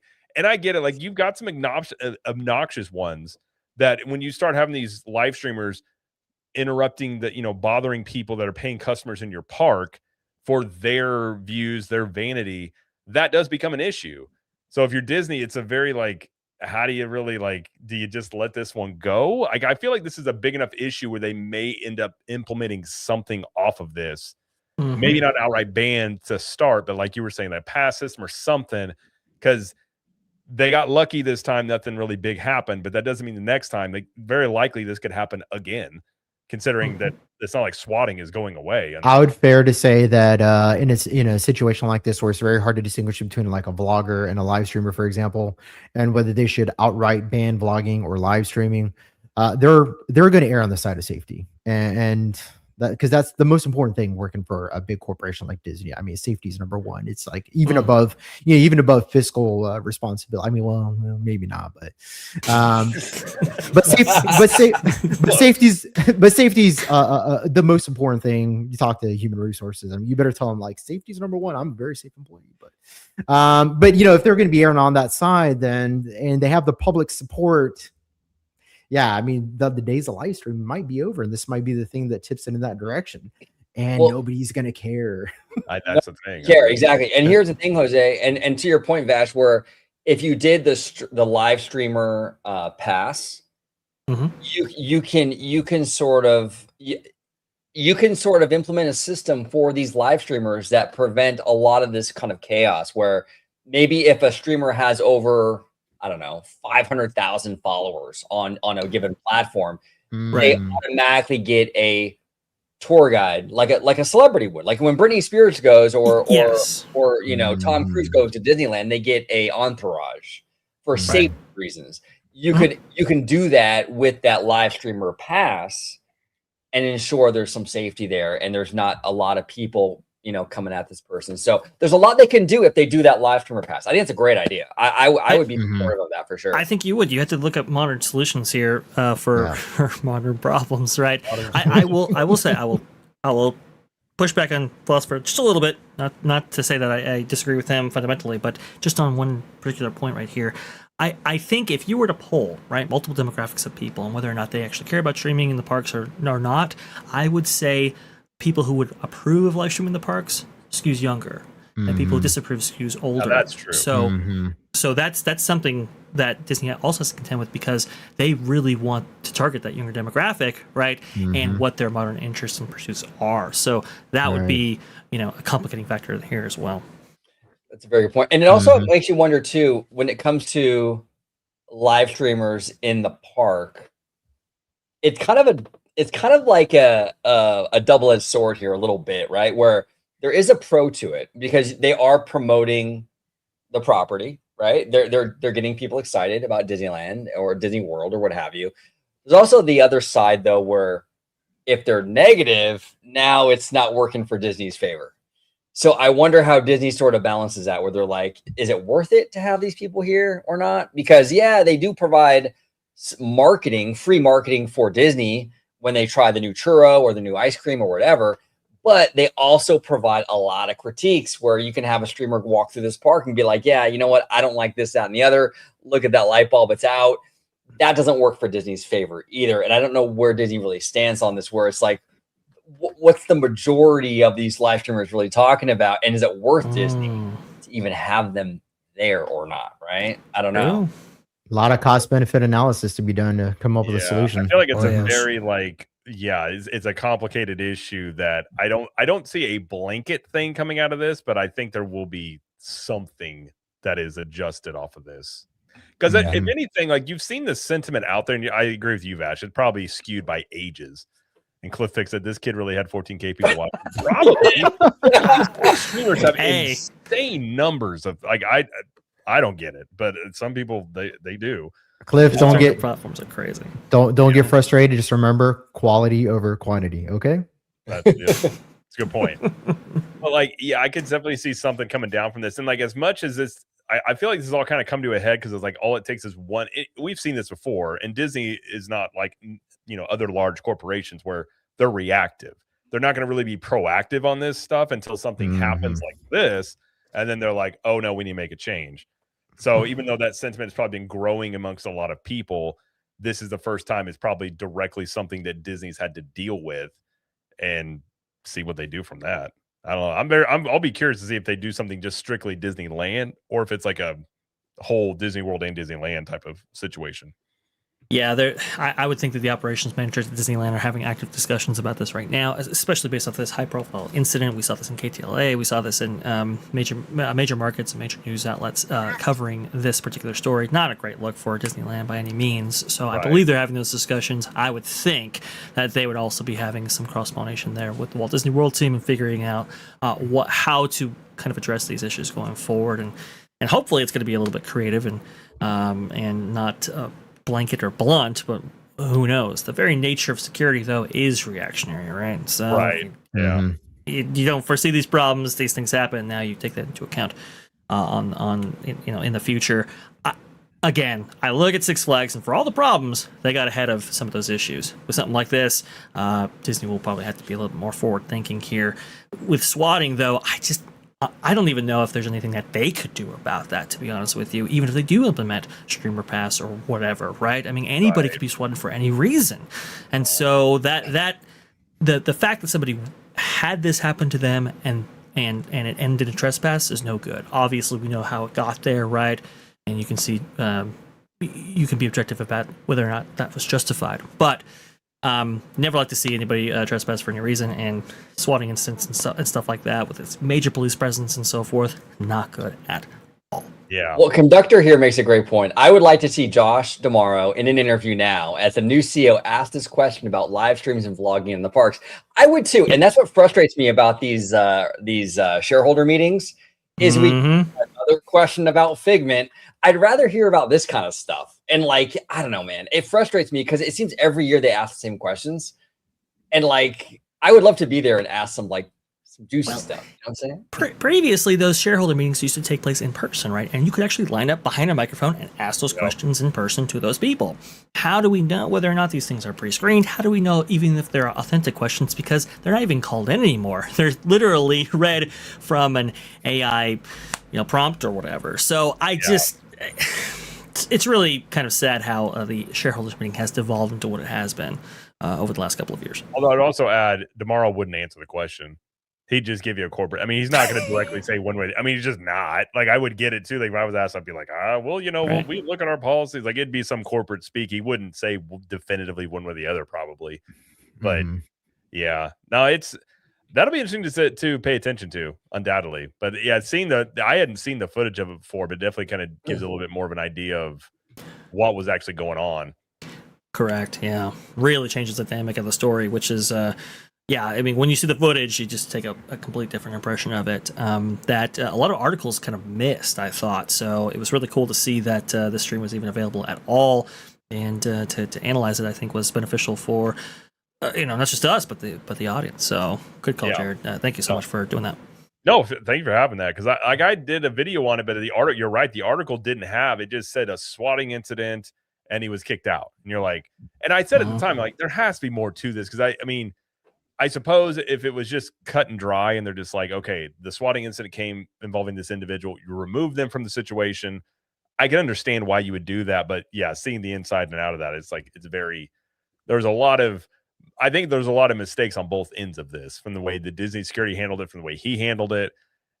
But ultimately, like, once they ask you to leave, you just leave. Like, you don't make a bigger deal about it. Like, if they've already made their decision, you're not going to talk your way into staying. No. Like, I just don't see a situation where that's going to happen. So you're just like, okay, cut your losses, come back another day, just, do it again.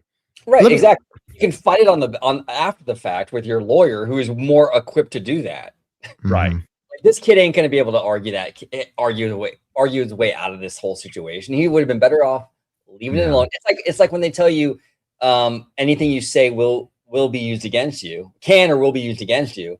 It applies here.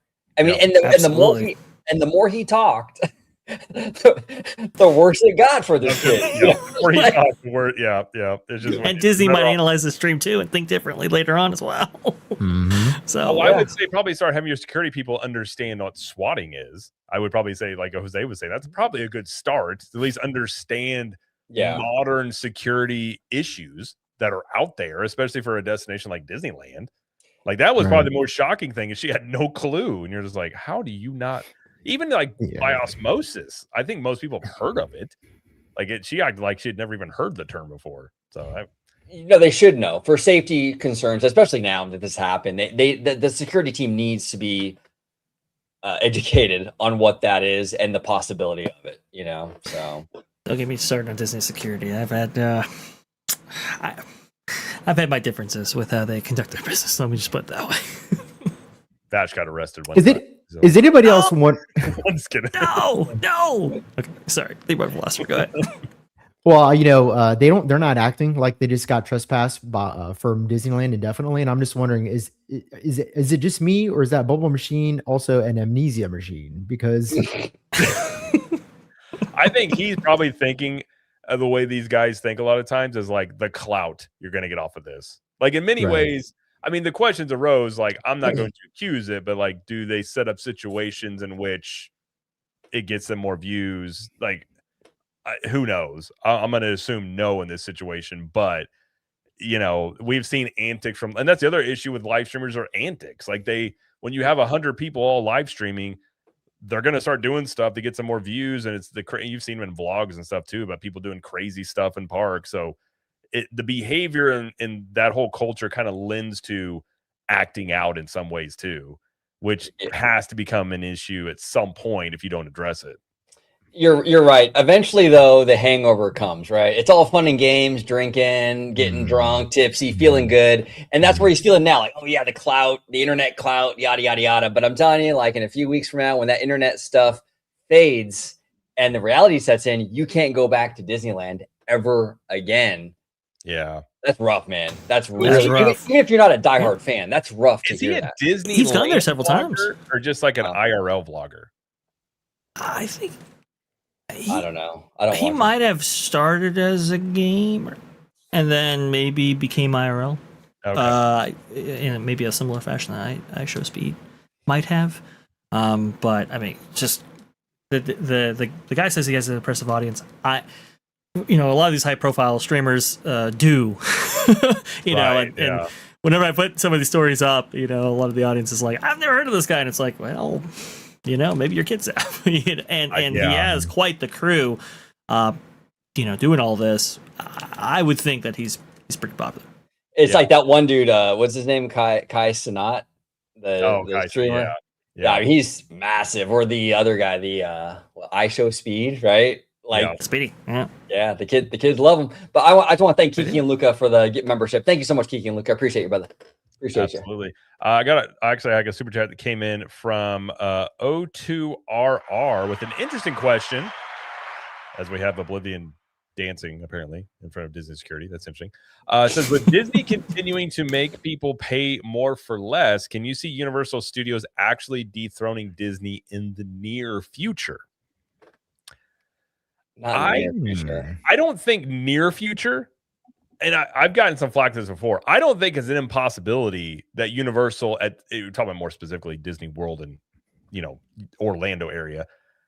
I don't think it's impossible that sometime in the future that Universal could kind of get neck and neck with Disney, but I don't think they don't have to be successful. Right. I mean, they're about. I think you're considered a co-leader when you're around 35% of market share, which they're getting closer to. So whether or not they ever do, I don't know if this Universal's goal. They have said they want to be the first choice when it comes to Orlando, but it's not impossible. I wouldn't say near future, but I think maybe in a 20-year time span, maybe. I mean, you'd have to say Disney also continues, if they really start going in a detrimental path, they continue that path as well. It's not impossible. I don't know what I put the odds at, but I would just simply say Universal doesn't necessarily have to beat Disney outright to be successful on their own as well. I agree, Jared. And I think beating Disney though, and again, I mean, like you said, nothing's impossible. It's absolutely possible. The only hurdle, and this is a big hurdle, the only hurdle with beating Disney is such a cultural machine, dude. I mean, like, it's so generational. Like, your grandparents win and like your mom and dad win, and it's so ingrained in our culture. That's a really tough hill to climb, a really tough knot for Universal to untie. So it's going to be several decades for Universal to be able to kind of like undo all that. Because I think a lot of people are doing the Disney thing because their parents did it and because their grandparents did it, right? Mm-hmm. Universal doesn't have that yet, and it's going to be a while. And honestly, to be honest with you, and this is why I wanted Universal to buy Warner Brothers, is because they really don't even have the IP for that yet. A lot of their stuff is, you know what I'm saying? I mean, they got Jurassic Park and they got a few things, but not like Disney. If they would have got Warner Brothers, that would have been a whole different ballgame. But yeah, that's a good point. What do you guys think? Okay. This is a very interesting thing. So you look at, on a theme park level, right? Let's take the entertainment level out of it, because that's a whole different can of worms. But just on the theme park level alone, as theme park guys, I think of Walt Disney World, and I think of four theme parks, right? I think of 2 water parks. I think of like over 40 resort hotels. There's just a lot going on there. You're talking about, something in the neighborhood of anywhere between 100,000 to 200,000 people per day on property alone. You have to overcome all of those things to, quote, beat Disney. Now, Universal is heading in that direction rapidly so, and apparently they are making land acquisitions in order to have the ability to maybe do something close to that in the future. But I do agree with Jared. You don't necessarily have to be, this huge attendance driver in order to be successful in this industry. Mm-hmm. The question is comes down to per caps, how much money you're making. And if Universal is able to make more money per guest, right, keep operations low, and somehow come up with enough profit or EBITDA, as Universal uses as a metric for profit over Disney, they use operating income. Maybe perhaps you can say, hey, they beat them. But again, I think we're a long ways out from that. However, in terms of like customer service and guest relations and so forth, Universal has really been rising up to that challenge. They're adding new things every single day, and they are capturing that intrigue for sure. So I think they're beating Disney in ways that you wouldn't necessarily think off the bat. I'll put it that way. Yeah, no, great point, Vash. And out here in California, I've been going, honestly, full disclosure, and maybe I'll lose my Disney fan card, but like, I've been going to Universal way more than Disney, and the energy there lately has been better, and it's less of an ordeal just getting in and out of that place. Like, they have like the back scan, the back scanners and all that stuff, and I'm just like, I don't want to go to Disney, and then the whole process is just like exhausting, I think you're losing your religion. I am. I'm losing my role. Exactly. But to answer 02RR's question, fundamentally they don't have to beat Universal Studios in terms of attendance. Per capita is obviously a more important metric these days when it comes to how theme parks conduct business. But an example I always like to use is like take a look at the company Nintendo, for example. So at the height of the video game wars, Nintendo only captured about 40% of the market share and let Xbox and PlayStation compete over the rest. And on a long enough timeline, Universal has Nintendo. Good point. They defeated the monsters, Microsoft and Sony, and they came out on top without having to invest amount of capita that Sony and Xbox did in order to come out victors. They only have to corner 40%. And they've won. Now, I think that Universal is going to obviously go for more than that. They've already stated publicly they want to be the #1 theme park destination. But like Vash pointed out, they're coming at it from completely different directions. And Universal right now has a little bit more flexibility when it comes to generating intellectual property than Disney does.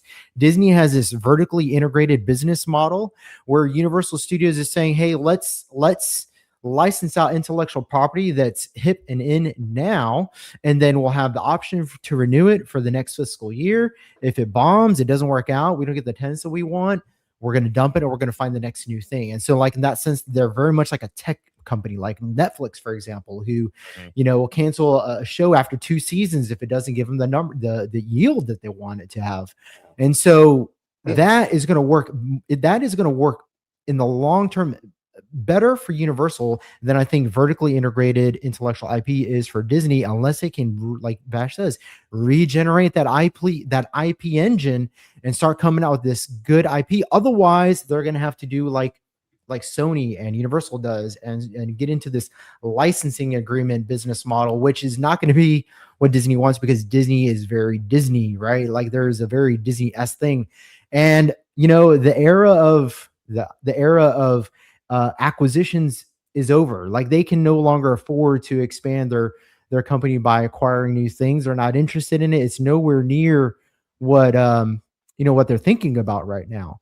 So Universal, in my opinion, has more leverage to outgrow Disney than Disney has to stay on top, in my opinion, simply because Universal has allowed for that intellectual property flexibility. And even OG's pointed out, like the most important thing right now is IP. If they can't get that thing up and running again, yeah, I will. Okay, please. Real quick. I'll be real quick, Bash. I promise. I will say this. I went to Legoland recently. Disney Fan 55 says Legoland's more my speed. 100%. It is my speed. literally my speed. I'm not a thrill junkie at all. But here's the thing. I went to Legoland recently, and I've always been impressed with that park. That was my second time there. But they just opened the Galactic Coaster, which actually has a 40-mile-an-hour launch, if you believe it or not. That's crazy to me, But here's the thing. They have a great park there, and it's a very younger, it's an extremely younger demographic, like toddler stuff, right? But here's the thing. Universal needs to bring that game, though, with their Frisco park in Texas. I'm telling you, Legoland's doing a lot of quality stuff. That coaster really, really impressed me. I'm hoping to see that quality with the kid park at Universal and even higher, because if Legoland can do it, Comcast certainly can. You won't see it in that park. That park's going to be Peppa Pig Park, kind of like, but it's meant for like very little kids, though. Yeah, 8 and under probably. Yeah, they can also shift pretty easily, just to kind of see, okay, who actually comes, who are we serving, can we expand into different things. I think they're starting out conservatively and then building out from that. Not a terrible business strategy, but Philosopher is exactly right. The brands that Universal's getting in, look, if Universal really wants to go in on anime, how is Disney going to respond with that? They have nothing to respond with, right? And you look at the new things they're making, Monsters Inc. When did that originally come out? Like in the mid-2000s, right?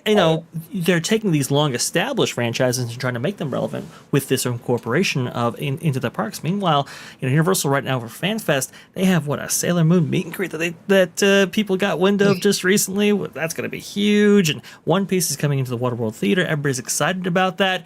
they are generating interest, right? By licensing out these properties, as Philosopher brilliantly pointed out, and getting them and getting the public intrigued into their product as a result. Yeah, Vash, I will say this in terms of anime, I got two big reasons why I love the. Yes, folks, we only have high class stuff on this show. There we go. Exactly. Well, But one thing I will say is Universal ate about 10% of market share the past decade. There are now Mark Woodbury has said they're already eating into market share, which I believe him about since Epic's open. I think they probably have. So if you look at, they're playing a market share game. They're at this, let's say they get to a point where they're at 35, 40%. Maybe they shift their strategy, but at the same time, I agree with you. And the other thing that Disney also kind of has an issue with, and we've talked about this before, the Disney Renaissance is really kind of the launch point of the Disney parks really booming. How long does that nostalgia last? I would say for the younger generations, it's not going to be there. So the Disney adults, a lot of it was based off of that 90s Renaissance that we don't have now. And so I do think like unless Disney has a rebound very quickly about some of these original IPs and things that they do, they are at a disadvantage to Universal, because I've said this point as well. I think Nintendo potentially is a bigger thing for Universal than the Wizarding Worlds have been. And one of those reasons being Pokemon is the #1 like media brand in the world. And they're bringing that to all the Universal parks. I'm not a Pokemon fan. That is going to absolutely destroy for Universal. If they put a Pokemon land in Universal Orlando, which I've been told they're going to do, and they've even said they're going to bring it to the domestic parks, Disney has no answer for that. They're going to try stuff with Epic Games, but Nintendo and Fortnite are not in the same playing field. I'm just sorry, they're just not. I want to ask you guys something, because I was thinking about this the other day. What Fast and the Furious, the roller coasters, what non-Universal guests, theme park attendees, people that like to go to theme parks and ride roller coasters, are they targeting with the Fast and the Furious roller coaster? Coaster junkies. I think the people, the coaster junkies that would go to Six Flags, those people, Universal's going to grab a lot of them, and that's why I think Six Flags is in a world of hurt right now, because Universal and even Disney with like Cosmic Rewind, they're getting into this kind of more thrilling sort of coaster game, right? It's no longer like Big Thunder kind of stuff anymore, right? That's a problem for companies like Six Flags, because now you can go to Universal and get something just as thrilling, and you get theming on top of it. And that's why it's dangerous, is because they're doing multifaceted targeting. They're not just targeting Legoland's guests. They're not just targeting Disneyland's. They're going after Magic Mountain. They're going after Knott's. They're going after everybody. And they're very dangerous. And I think they are what is the word I'm looking for? When you underestimate somebody, I'm sorry, underestimated in that sense. Yeah, 100%. Well, I think the reason they're using Fast and Furious, if I were to guess, I don't know this, but it feels like a corporate mandate to say we need to use this franchise in the parks because it is a Universal property. It does make a lot of money, mostly overseas. And so it makes, I've said the entire time, I understand people don't really like Fast and Furious. Like they're kind of insane movies for what they are. But if you're going to put it on something and people don't really care that much about it, makes a lot of sense on a roller coaster. Like especially a high-speed thrilling roller coaster, it's like it plays into the whole thing. It's not, the IP is not as important on a roller coaster as it is on a dark ride or something like Supercharged, where you're like, I'm immersed in a story that is terrible and I don't want to do this, versus the coaster is the actual attraction and the IP sort of the afterthought. I just want to say this real quick. I think that's true, but I think there's also ethno-demographic targeting rolled up in that as well. True. I will say this, and I don't know how, I'm not too privy on what they're doing over there in Florida with this coaster, but I will say this, how they've handled that coaster out here in Hollywood is nothing short of absolute genius. To have that coaster on that hill, which the hill is arguably the most annoying thing at Universal Studios Hollywood, because there's like 7 escalators. Vash, you know, it's a pain in the butt going down those things. Yes. They took like the most annoying element of that park and turned it into the highest selling point for the coaster. On top of that, I'm a big sightlines guy. You know what I'm saying? Like I am a legendary sightlines guy. But here's the thing, that coaster, the sightlines are irrelevant because you have a perfect view of the San Fernando Valley. You can see Warner Brothers and Disney and all the Hollywood stuff from that coaster, which fits into the Fast and Furious theming and stuff. It was just pure genius. And look at these. Oh my God, dude. The cars are absolutely gorgeous.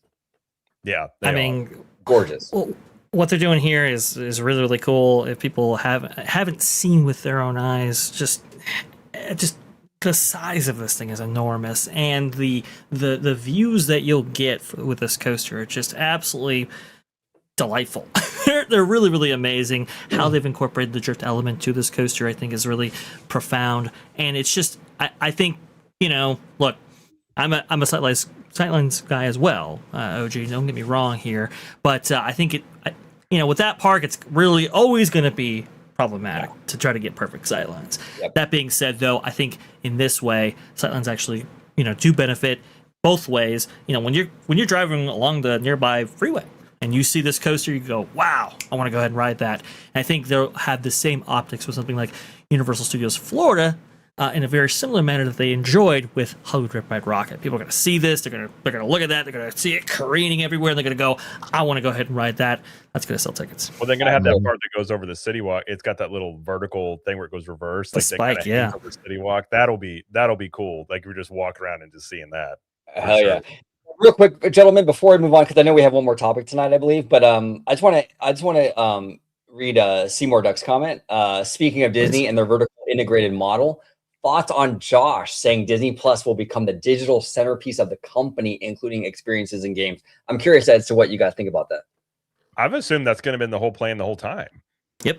Like I think they've kind of made that pretty clear that that's kind of in their whole plan for it's going to become now with cable and linear kind of fading off. It's just going to be their center point of everything they're doing online, basically. Yeah. No, absolutely. I think, OG, we actually covered this when Bob Chapek was still the CEO, the metaverse, right? Yes. This concept where everything's incorporated, everything's included, where you're one-stop shop for everything Disney and maybe beyond. I think Disney Plus is at this point where they bet the entire farm on this thing. They have to make it relevant. They have to make it successful.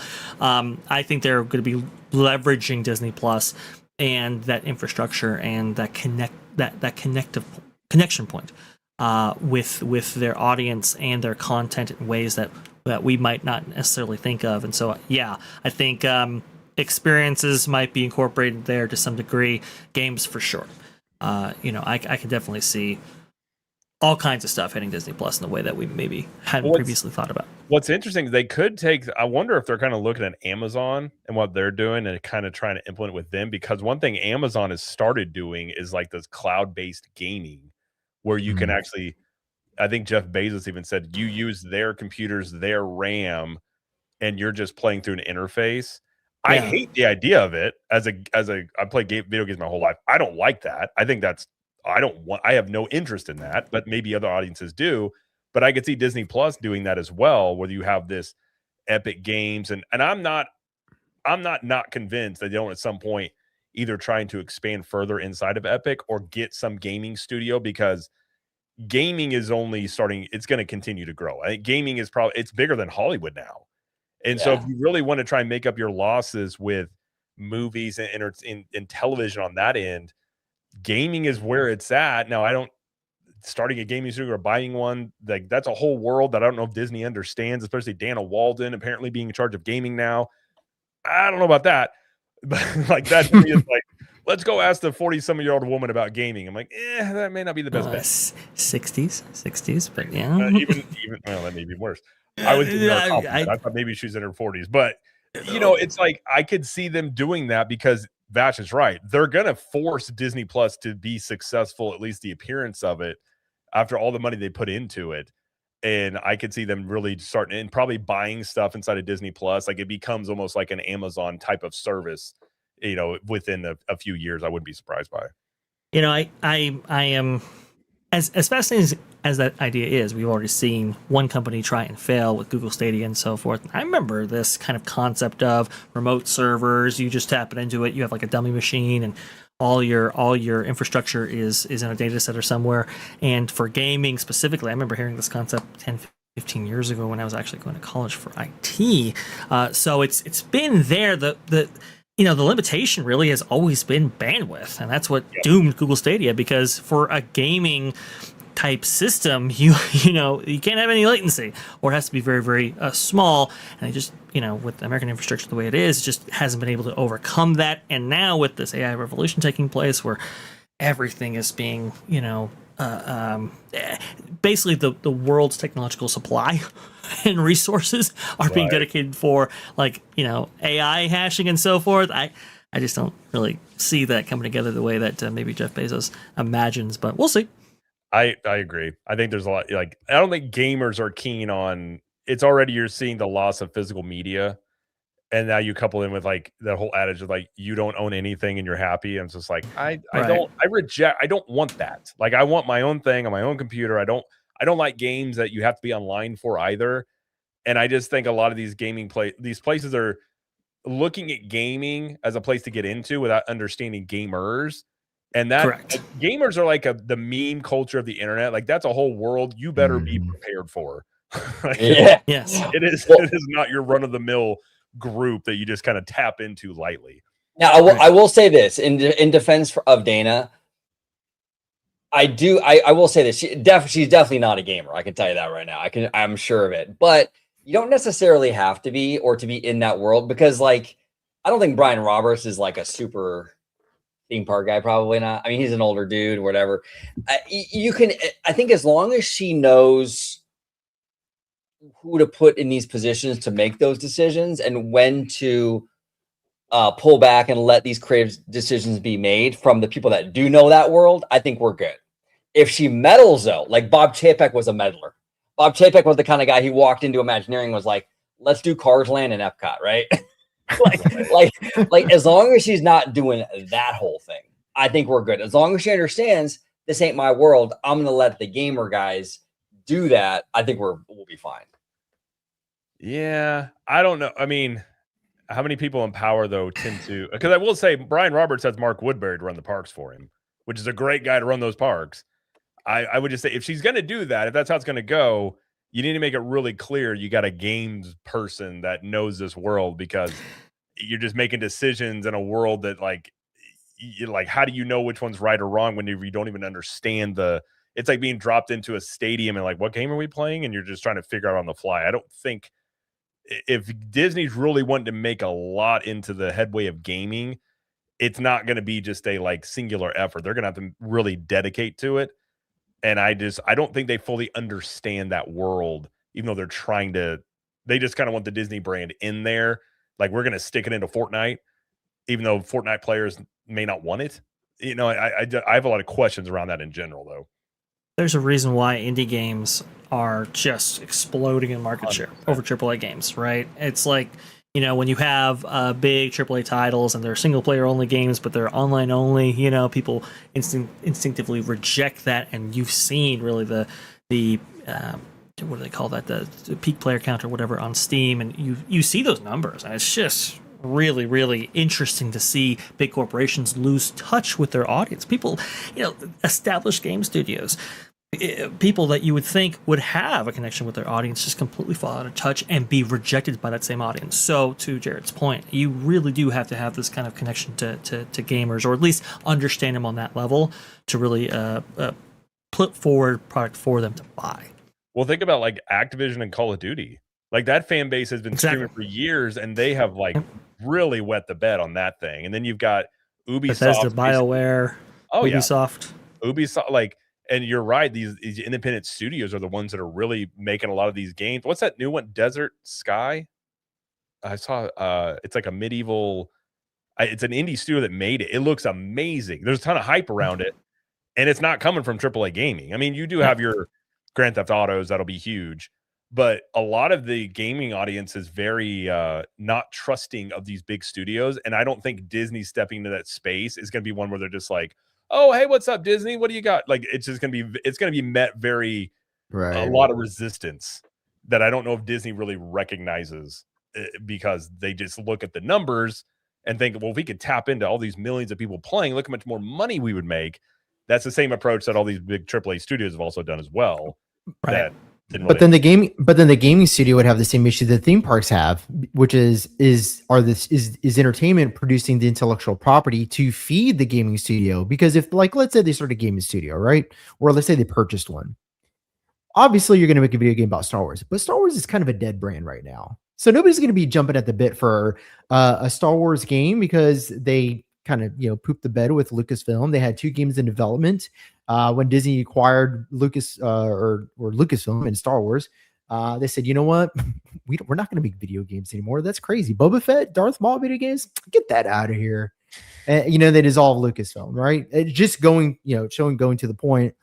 They don't understand video games, despite the fact they've had a gaming experience division for 15 years. But, right. But it's like, if you're going to make it, like Jared said, they're not going to be welcomed with open arms. This is the Disney company. And again, the limitation of IP is just not going to feed the gaming machine like it would have to in order for it to survive. I mean, yeah, it's a non sequitur. Yeah, no, I agree. We got a couple of super chats, and then I'll leave it to you guys. We're at 2 hours now. If you guys want to cover that third story, if we just want to end it here after this, it's totally up to you guys. I don't want to keep you guys longer than you want to. I don't know if you guys have plans on a Friday night, but I mean, Vash and I are like California, like we're more West Coasty. I mean, it's still kind of early here, but you guys are the East Coasters. If it's getting late, we can skedaddle. I'm good, Jose. It's up. You let me know, Jose, if you want to or not. But we'll get a couple of these. Let's keep going. Yeah, okay, it's Friday night. Mm-hmm. We got. We're partying tonight. All right, so we got a few here. So we have Clogs. I think it's Klugs 1205. I think this came in on Vash's side, I believe. But thanks for the $10. I don't have monetizations. Oh, I thought you had. It came on somebody's. I don't know. It wasn't mine. Go ahead. Discuss That's definitely not mine. YouTube further as it relates to live streaming. The parks are their IP, and why should they allow others to profit off of that? Clickbait headlines to say Disney isn't woke, etc. Okay, I mean, they're saying why should you allow live streamers because they badmouth the company and they say it's woke? Is that what they're trying to say? I'm not really sure. That's kind of the point there. Yeah, I mean, that's kind of what I brought up a little bit earlier, where it's like you have a lot of live streamers who do free marketing for Disney, right? But then you're going to have people who go in there and are very critical, right? And that's what Disney's going to have to. They're going to have to weigh those options. Right? They're going to have to figure out, like, is it worth it or not? Because, I mean, a lot of this stuff, a lot of the anger and fervor is very, if you have a big enough live streamer going into the park and like getting upset about whatever, you can really start a PR mess for the company. That could really go downhill really fast for Disney, right? Mm-hmm. So do they want to deal with that necessarily? But then again, to your point, Jared, you said that people can record stuff and upload it later. So you still maybe get that anyway without it being live. So I don't know, but it is an issue. I mean, it is for sure. Yeah. I mean, it's like, are they going to set up a policy where you can't critique Disney? Because then that's going to be a good look for them if they try and go after like any channels that don't let you critique. So I think this comes with the territory. Like if you're going to let the good, you got to let some of the, like, you're going to have to live with the negativity if it's out there. I mean, they can't really control to that end. And they can't really, I don't believe they could ban somebody from the parks because they've been critical. I guess they could. It's private property. I don't think it'd be a good look. But I don't think they would go down that route personally, unless it became like, you know, really obsessive or just over the top or something like that. But, you know, it's probably nuanced in many ways. But I mean, if anything, I think that would be the live streaming part. They might have something to do on that end, but everything else, I don't think they're going to get too much involved with personally. Social media has been a boon for the parks. You know, they often talk about how, hey, Cinderella Castle is the most Instagram place in the world and so forth. They understand that relationship. They understand that those touch points exist, right? And maybe they're uncontrolled, maybe they're unregulated. But I think, to Jared's point, you do take a lot of the good in with that bad, and for them, at this point at least, it's worth maintaining because people tune in, they get that FOMO, they book vacations, and you know, the cycle continues. Yeah, I agree there. And then we got Kiki and Luca for a 5. Thank you, Kiki and Luca. Says studios will start making AI Marvel or Harry Potter movies at a fraction of the cost. Do you guys think that that's the future of entertainment? Yes. In a lot of ways it is. And like there's some stuff that came out like yesterday. I think I shared with you guys. It was like a fake horror movie thing. I shared it in the group chat. It's AI, but it's getting really good in terms of like the quality of it. Like you're gonna see full length AI movies. I think the thing's gonna be how do audiences react to it, and if it's funny enough or good enough. I don't know. That I think is the whole thing of like how do audiences react to something that is a known AI full production. And I think initially probably negative, but as time goes along, I do feel like that becomes a little bit more accepted. At least, I think other studios initially, I agree with you, Jared, and I think other studios initially will have an easier time doing it. Disney's under a microscope all the time. There's going to be so much pushback with Disney. Now, eventually, it'll probably happen, but initially, oh man, it's going to be tough for them. They're going to have a hard time getting away with that. Yeah, no, I agree. But I think we will see. I mean, I guess the question would be, I think you'll see it in CGI before anything else. And really, how would you know like if CGI, people know that's not real, but if it's AI CGI, like what's the difference? Like in terms of the audience, I think that's where you see it first, is stuff like that. And then once audiences accept that, then you like I saw something the other day where somebody was going to take was it as an actor that passed away, and they're going to put him in a movie. I can't remember. And it looked really good. It was Val Kilmer, I believe. Yes, it was Val Kilmer, and you're just like. This is good, and if I believe his family signed off and let him do this, so you're gonna have actors signing off their AI likeness to be able to be used on stuff. Like that's where it's gonna get weird. You have like John Wayne and James Dean in a movie. Like it's just gonna be there's all these like mixed in with Brad Pitt or something. Like that's gonna be insane. If eventually it'll probably get there. I'm actually AI OG right now. Real OG went to the bathroom. So crazy. That would be useful. Like a stand-in AI. Yeah. Till it says something unhinged and you're like, I didn't mean that. Oh no. I need one of those for work.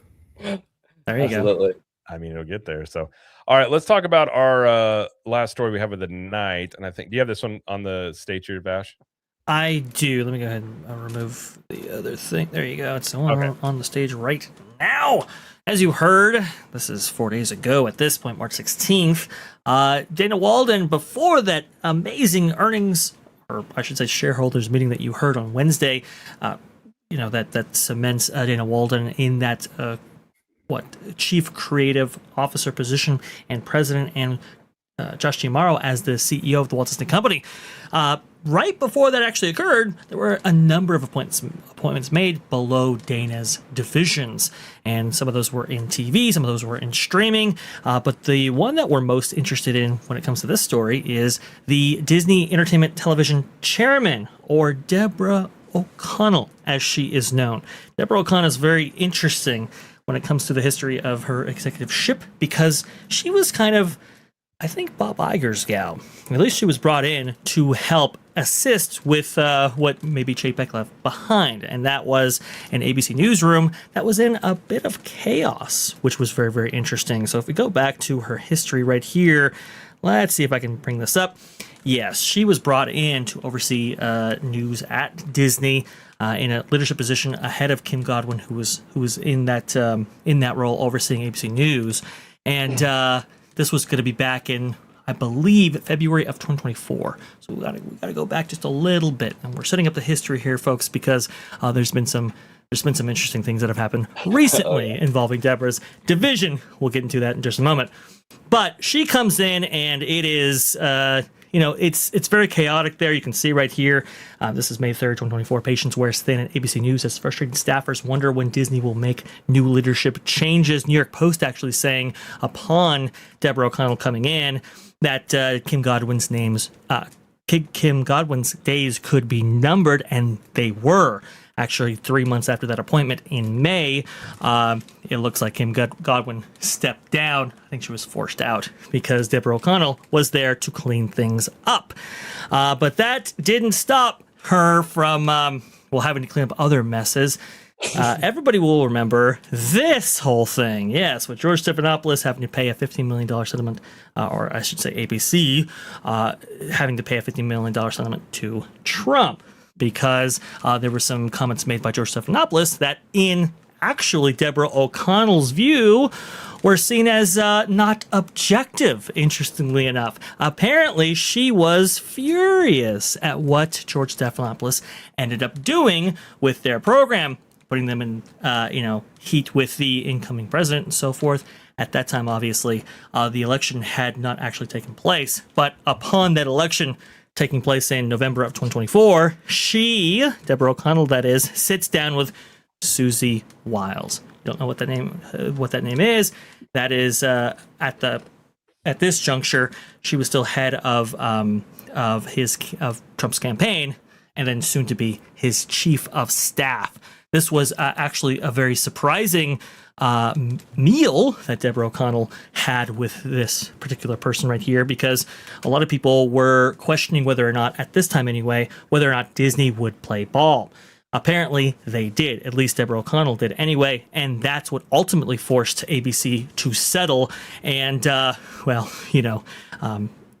forced George Stephanopoulos basically to recant what he actually said. Very, very interesting dynamic. I want to go ahead and set this up here because she's a very interesting player in this whole thing, and putting her at the head of Disney Television Entertainment was a very interesting move. Well, upon coming in, literally like her first day on the job, she has to deal with this issue right here. ABC's, page 6 says right here, ABC's The Bachelorette set to lose tens of millions of dollars for the network, creating, quote, big headache for new Disney chairman. That is Deborah O'Connell. If people are unfamiliar with the story, apparently The Bachelorette, 3 days before it's set to air, has to be canceled by ABC. Because, well, The Bachelorette, the star of the show, there was some leaked footage there involving a domestic incident. I will go ahead and be a little bit vague here for YouTube, just so that, we don't get demonetized or anything happens to us, right? There were some chairs in that video. Yeah. There was some heads a little bit. Yes, and they certainly involved The Bachelorette. Coming up, I believe her name is Taylor Frankie Paul. Is that right? There you go. You can go ahead and see her right there. Yeah. Yes. So she was arrested, I believe, in 2023. Video of the incident that took place actually was revealed by TMZ, creating this whole nightmare for Deborah O'Connell and company, and they had basically no other choice but to cancel the show again 3 days before air. And you might be thinking, how does that happen? How is that possible? We'll get into that in just a moment, but what's very interesting about this is, you got billboards, you got promotionals, right? You've got all of these obligations that Disney has to fulfill to advertisers and so forth. They've already sold all of those slots, so you have to make it good with them. Maybe you have to eat those costs. You have billboards, promotional things all over LA. Various parts of the country, you have to eat those as well. There's just a number of things that lead to, that multi-million-dollar figure that Disney will have to eat because of this whole thing. And you might be, like I was saying before, you might be thinking, well, how does that happen? And that's what everybody's questioning right now, because here's the thing. It wasn't like these things weren't on their radar, because she's not just the star of The Bachelorette, or at least was. She was the star on this show called The Lives of Mormon Wives, I believe is what it's called right there. You might not have heard of the show, but it's on Hulu, produced by Hulu. They have 4 seasons of it. How in the world did you not know that these things were taking place when you were basically producing a television show going into the life of this woman along with others there? And apparently she has been described as kind of a chaotic force in that show and so forth, and that was one of the reasons why ABC thought, hey, Bachelorette not doing so well in the ratings, let's go ahead and make make her the star. And it's not like they didn't know that she was arrested previously, because if you've watched The Bachelorette, they go all over the world to all these different crazy places and so forth. Well, not for Taylor, because she was on probation for that arrest and couldn't leave the country, and so they had to film everything in the United States. So they knew about this arrest. They knew everything that was actually going on, as actually Variety's here says as much. Let me go ahead and see if I can pull that up right now. Yeah, and Disney knew the risk, as they detailed in this beautiful article right here. They knew what was going on, and apparently there is a whole bunch of fury, levied at everybody involved in this decision to go forward with Taylor in the way they did, stemming from Deborah O'Connell herself. So a lot of people are thinking heads are going to roll over this. A lot of people are thinking firings, lawsuits, and so forth. Again, she's there for less than a day. Josh D'Amaro, I don't even think has moved into the CEO suite right there. I mean, it's all of these things are transpiring right here, and they're set to lose anywhere between $30 million, maybe even more, as this article actually details. $50 million, one insider expert says. The reason why we're bringing all this up, what does that have to do with theme parks? Well, for every single time Disney screws up in this very public way, and with a lot of financial backing behind it, those costs have to be, incurred or made up for somewhere, and usually that's unfortunately the parks division. So very interesting stuff going on here with Deborah O'Connell, and like I said, first day on the job and so forth. And it's like, how did this not get screened and so forth? There have been producers that have come out for previous seasons of The Bachelor and Bachelorette who were saying, we used to do deep background checks and so forth. There's no way they couldn't have possibly known this stuff was going on. And now this video has blown up in their face and has created a lot of controversy and, of course, headache for Disney. So Vash, Deborah, the new gal in charge, right? Yes. So she gets in there, and then she's the one who can't. I'm assuming it was her decision to cancel the show because of the domestic issues for YouTube's sake, right? Yeah, she made the call. Yeah, she made the call. I mean, she went full Vader in the Village. I mean, that was a no-go. I mean, which is interesting to me because, like you were saying, they knew about it beforehand. Yes. Why wasn't this taken care of beforehand? They knew her history. It took her to come in there to kind of get it done, right? And they did, and she made the right call. I mean, absolutely. I mean, I saw the leaked footage, and it was horrendous what she was doing. I mean, she was throwing chairs, all kinds of crazy stuff. But I mean, it's wild to me that this wasn't taken care of long ago. Okay, please. I was gonna say, is this a situation where the incoming, what do you call it, regime is now looking at Bob Iger's and being like, what were you guys doing? Is that kind of the correct? Yes, very, very loosely right there. I mean, Joe Early is mentioned as having a what is it? He's having a presidential position with Adam Smith and so forth, and so they've been placed into these roles. If he was the head of Hulu at this time, why didn't you catch it? I mean, you were producing a show that went into her problematic episodes before. You knew this was a huge and tremendous risk. How didn't these guys know? And now Deborah O'Connell, having been placed in this role so recently, has to now inherit these problems and look to dissect them and see what the failings actually were. I suppose there have been producers that have had conference calls with the people of the Mormon Wives show and so forth. They're now worried about their reputations and so forth and the future of their show, because I believe they were in mid-production on season 5 going on season 6 that was just approved by Hulu, so that's a whole thing. And then The Bachelorette, that might ultimately be canceled over this whole thing. They might just stick with The Bachelor for the immediate future. So Bachelor Nation is not is not fond of this, and Deborah O'Connell is having to look at, okay, what went wrong here? Was it Warner Media, who I believe I think it was Warner who actually produced the show, and ABC's the network? Was it something they did? That's where the lawsuits actually might come in. I mean, this whole thing is a whole big mess, folks, and it's tens of millions of dollars down the drain because somebody said, hey, we're going to go ahead and take this risk on the company's behalf right here. And that's the thing, too. It's like, were they chasing dollars? Did they see the red flags and just didn't care?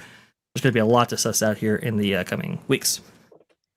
So is this a situation where this footage recently just got released showing of the domestic abuse?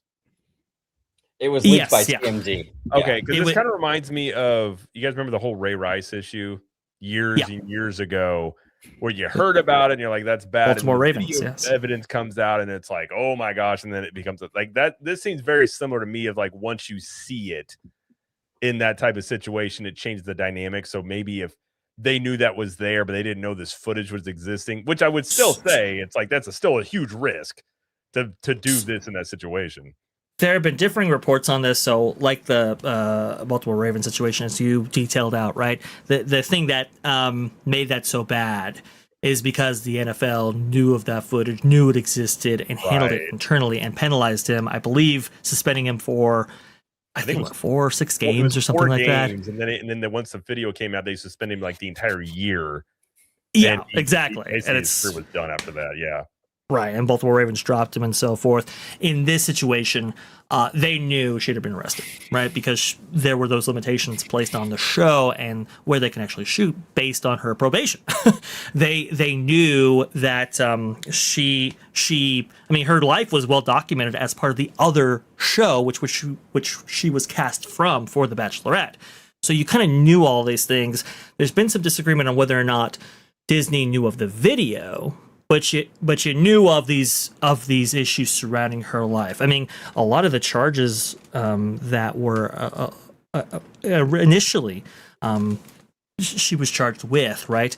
When I think there was a child endangerment charge and a couple of others, those were dropped, but you knew they were part of the case prior.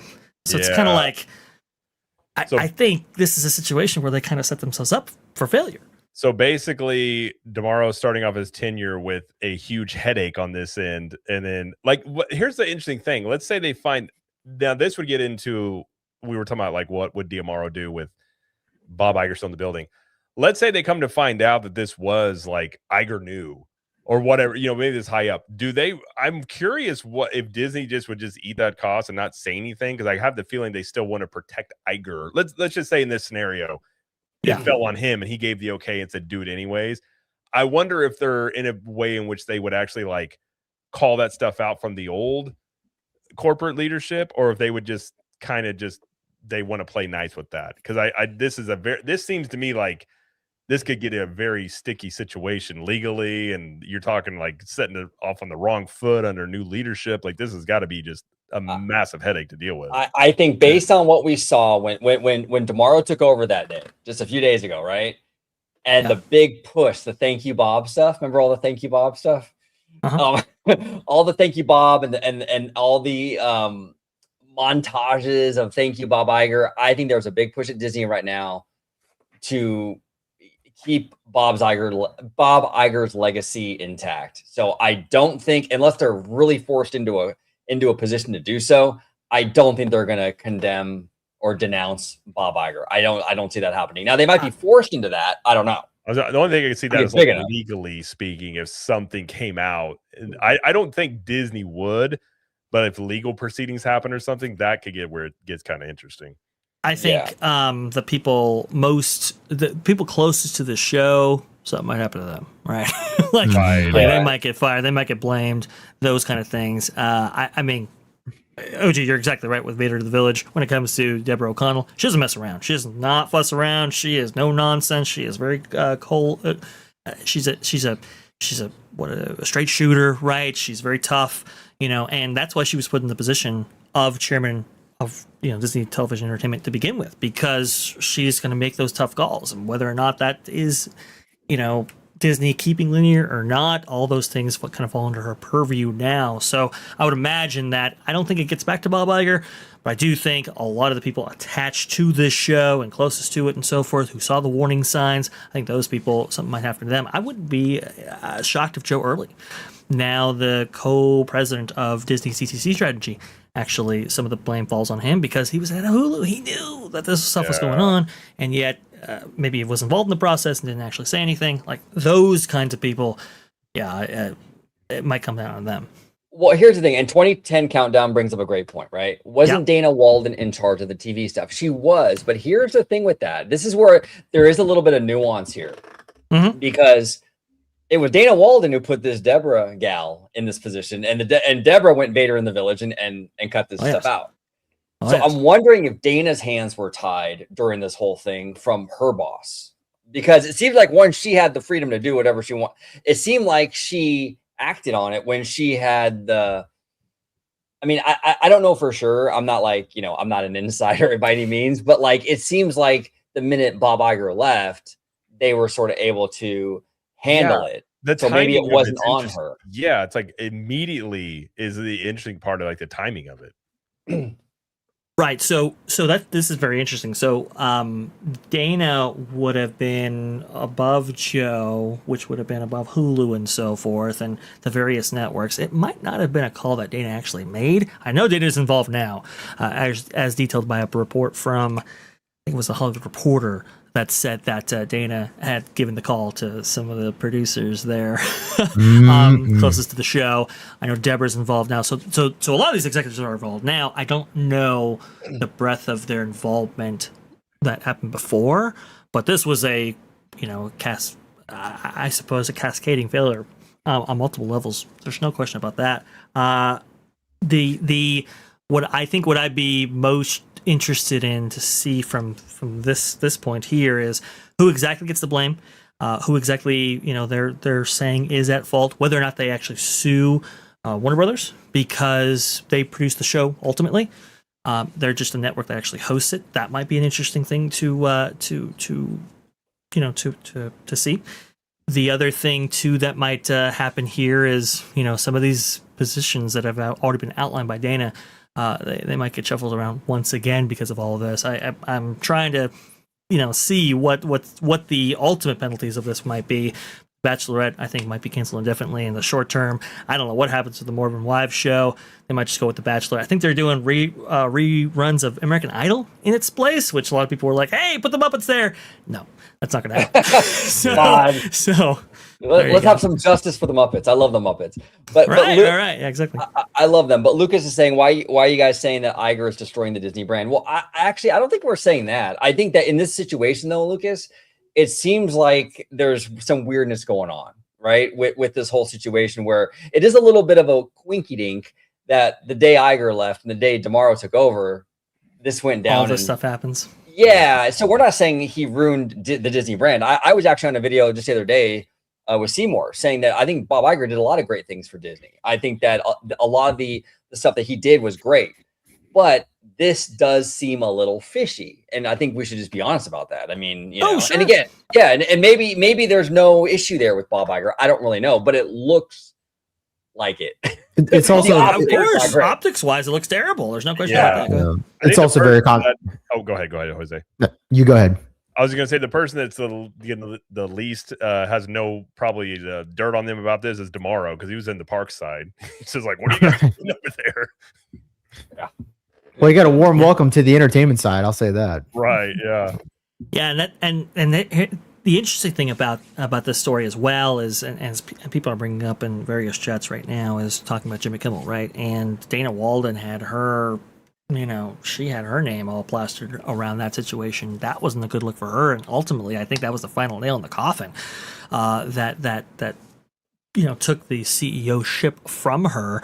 She was still able to get tons of power through this CCO position, but the flaws here with Disney Television, it just has been a PR nightmare recently, and so maybe there's broader questions that should be asked connecting to all of this, is whether linear is even worth it. Do we get out of it entirely, and all of those things? And this is just a mess, and it's just laid right at the feet of Dana Walden, Deborah O'Connell, and Josh DeMauro, right when they step in to the Burbank offices. I actually think that I could see linear getting them doing like what Comcast did. It's just kind of. Because I think Iger held on to it a lot more. It's generational, though, too. I think Iger looked at probably linear differently in many ways than somebody younger coming in. And then something like this, maybe it does change the numbers of how much a hit they're going to take off this. And they just say, you know what, just wrap up the linear, put it over here. And I think in many ways it'd be good for the company to streamline them more. I've said this for a while. I know we talked about, like, would they get rid of ESPN? But I think being more focused as a company and not so broad would be a good thing. And linear, if you got rid of that end of it, you're not going to get rid of it, but you're going to push it off to another its own entity in many ways. I don't think it would be a bad move, because at some point it's like, yeah, Seymour saying it's a melting ice cube. At some point you got to make that move, or it's just going to dwindle into nothing. So it's like you got an old car, your 1998 Chevron's not going to go up in value. if you're going to get more for it today than you are 2 years from now. So if you're going to do it, you might as well do it sooner rather than later. But well, the other problem too is when you're like in this case, for example, where Warner Brothers produced The Bachelorette and then Hulu's just the platform for the show.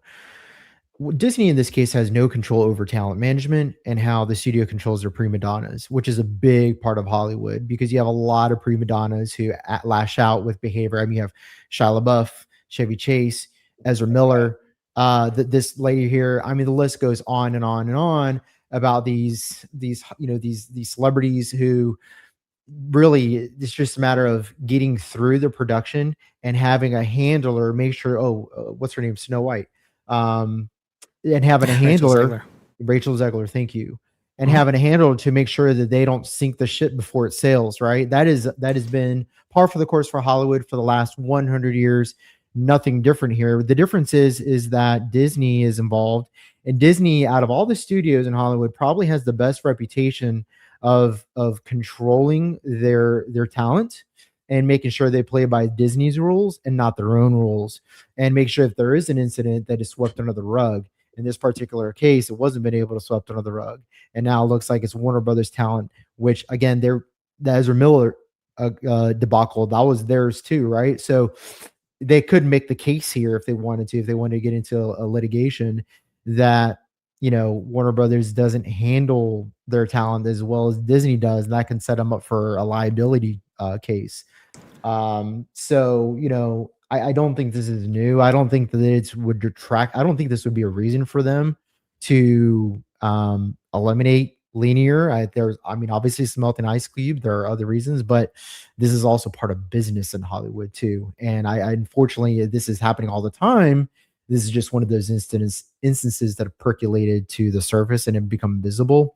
But in my opinion, I don't think that it would be cause for them to close down or spin off ABC. I think there are other reasons that are fiscally more appropriate, but this is just business. Yeah. Real quick too, before we go on, we do have this super chat from a little while ago. This is actually directed to you, Vash. Sure. Hidden Geek Village, $20 super chat. We appreciate you, Vash. Looking forward to supporting your channel when monetized. I want to ask, do you have a background in radio or grew up wanting to be in showbiz? You are very talented with your communication style. Just want to bring that up. Well, I very much appreciate that, Hidden Geek Village. No background in radio or anything else. I think my communication style could be actually improved. Sometimes, there's a lot of preparation that actually goes into what I do, and so I just try to present the information the best way possible that I can best do for sure. But thank you so much for the comments, and please subscribe over to the Vash Sky ParkCast, and make sure you subscribe to all the channels actually presented here as panels today, because hey, some of those are these individuals that I'm here with. I'm just resting on their shoulders here. They're much better at communication than I am in many regards.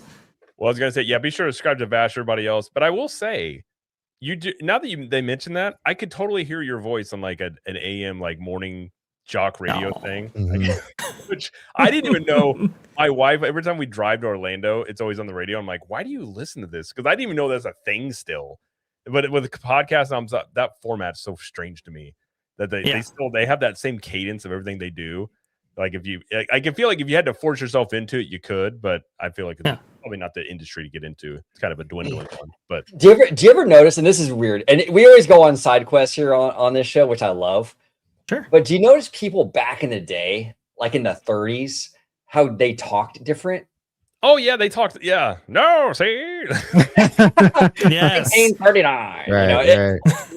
Was that something they learned for like broadcasting, or was that something that they just?